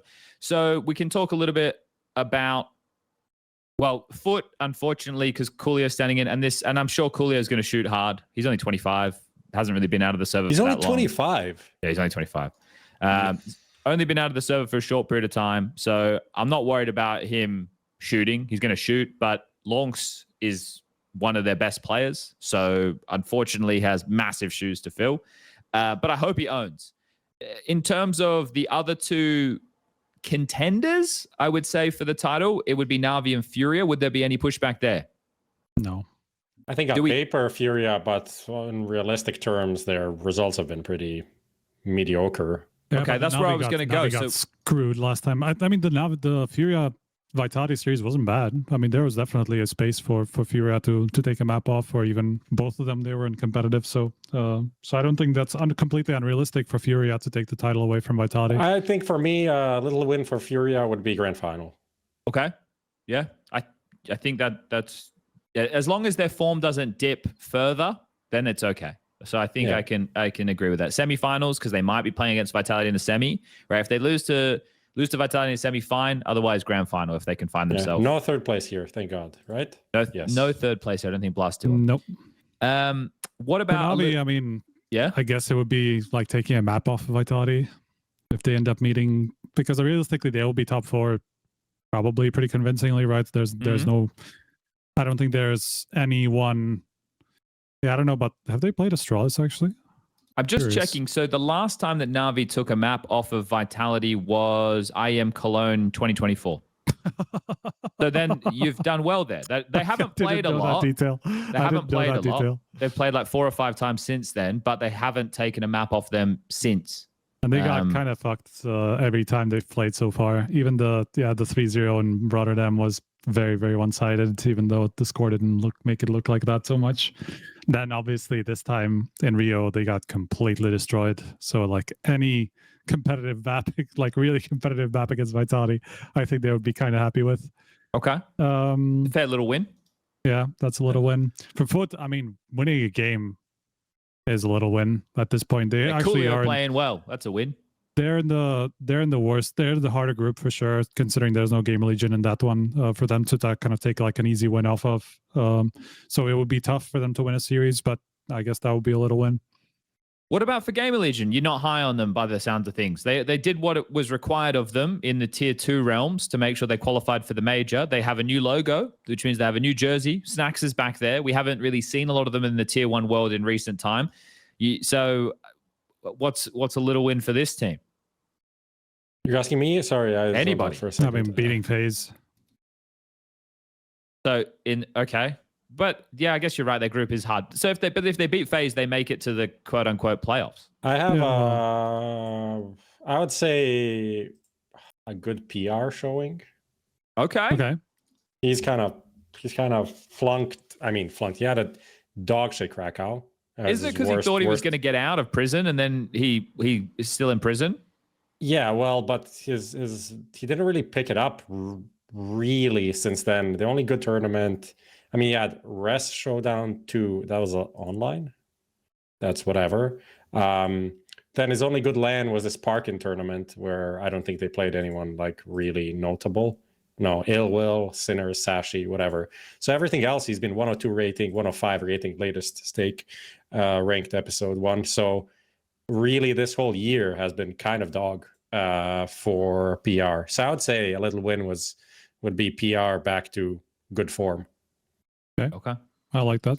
All right. Which leaves us with just a handful of teams here. I guess I mean one more thing, like in a similar vein, would be Natu on FaZe, right? Because I think he was on the radar for quite a while, but then I don't think he necessarily confirmed that on Ants that he deserves to be in the tier 1, because he was doing okay, but obviously Ants as a team wasn't doing great, and it was probably tough to perform. He was still doing okay, but just like nothing that would suddenly make people say like that he should be on a tier 1 team. So if he steps into FaZe and just has a decent individual showing, I think that's probably a big win for him, even because realistically, who knows how his future on FaZe is going to be after these couple of tournaments. I think for G2, it's a little win if they can come back and look as fluid as they did when Hunter wasn't there. Obviously, we know the lack of pressure helps out teams a lot, but G2 looked like pretty decent with Nerds. Obviously, they had TAC playing as a stand-in, but Hunter coming back in and being integrated. You want to see a bit more of that, right? Whether or not that means they go deep within the tournament, but they need to be competitive against the Astralises of the world. Like whether or not they win that game, I don't think that's an indicator, because Astralis are also, you know, coming off the back of some good results. I just need them to look in a similar fashion, like play like without the pressure, even though there is pressure now because your captain's back and your in-game leader's back. I want to see them continue to, because they have so many, mate. I think Mattis is probably one of my favorite Counter-Strike players to watch at the moment. He's in my top 5. This guy, I fucking love the way he conducts himself in the server. It is sick to watch. And his aim, I think he's great. I don't know why I'm so high on the Mattis train. You can see players that are players. Mattis is a player's player. Like he's not a beta. He's doing the dirty work. He doesn't really bitch and moan. Like he gets frustrated when he should, but he's just a guy, you know? And I follow him on Instagram. He goes fishing. He has quad bikes. He's a normal guy, prof. Is he he's the just new out Rain? there living life. Huh? Is he the new Rain? Don't know. He's a bit more emotional than Rain. Yeah. But yeah. Okay. Well, is that all? Well, we didn't do Astralis. Astralis. Ooh, that's a tricky one, to be honest. Yeah. Because they had some good placings. Yeah, they did, But, right? There was the last time we saw them was they lost made a foot in the grand final. Yeah. And then third place. Astralis. To say a little win. They have G2 in their group, foot, vitality, but these groups, fuck this format. The thing is, they're probably going to be like second in this group and then play into phase V game religion winner, which is, you know, in the quarterfinal I would say or whatever. Like a top 4 is not even that. I feel like not even a little win. It should be like that should be kind of given, to be honest. Sure, what they need to have. Here. Okay, but it really depends. It really depends on how the bracket works out and everything, right? It's a higher caliber team, a level of teams, at least the top end. So if they made the top 4 of an event like this, that is showing promise on what they've been building with towards. Being out, I feel like a little win would be a top 4. Okay, nice. All right, well, we're done. I asked Levinsky, I said, can you sub the coach at a major for a sub? That does make sense, I promise. I'm sure you understand, yeah. And then I said, so Sotfic for Hally, for example. He says, no, substitutes only apply to core players. Okay. There we go. So coaches can't be changed at all. Or can they just be changed freely? You didn't answer that question. I did say, so Sotfic for Hally, for example. Okay. I feel like I was maybe I need to follow up with him. I'll follow up with him. Anyway, all good. Let's get the fuck out of here. We're over by 35 minutes. That's good. Okay, so shout out to NIP and Stavn for coming and joining to kick off today's episode. If people want to catch that, vital knowing how the boys work, probably up late tonight, if not early tomorrow. And then we've put a bow on most of the things that happened from Rio, as well as a whole bunch of other topics. And we'll be back. I don't know when we'll be back. I travel. I think we have time between Blast and Astana/Atlanta. Yeah, like early next week. Yeah, that could work. So we'll be back early next week sometime. All right, let's get out of here. Thank you everybody for tuning in. Another episode of HLTV Confirmed. Thank you to Stake, one of our lovely sponsors. Remember to gamble responsibly, and we'll be back early next week. Goodbye.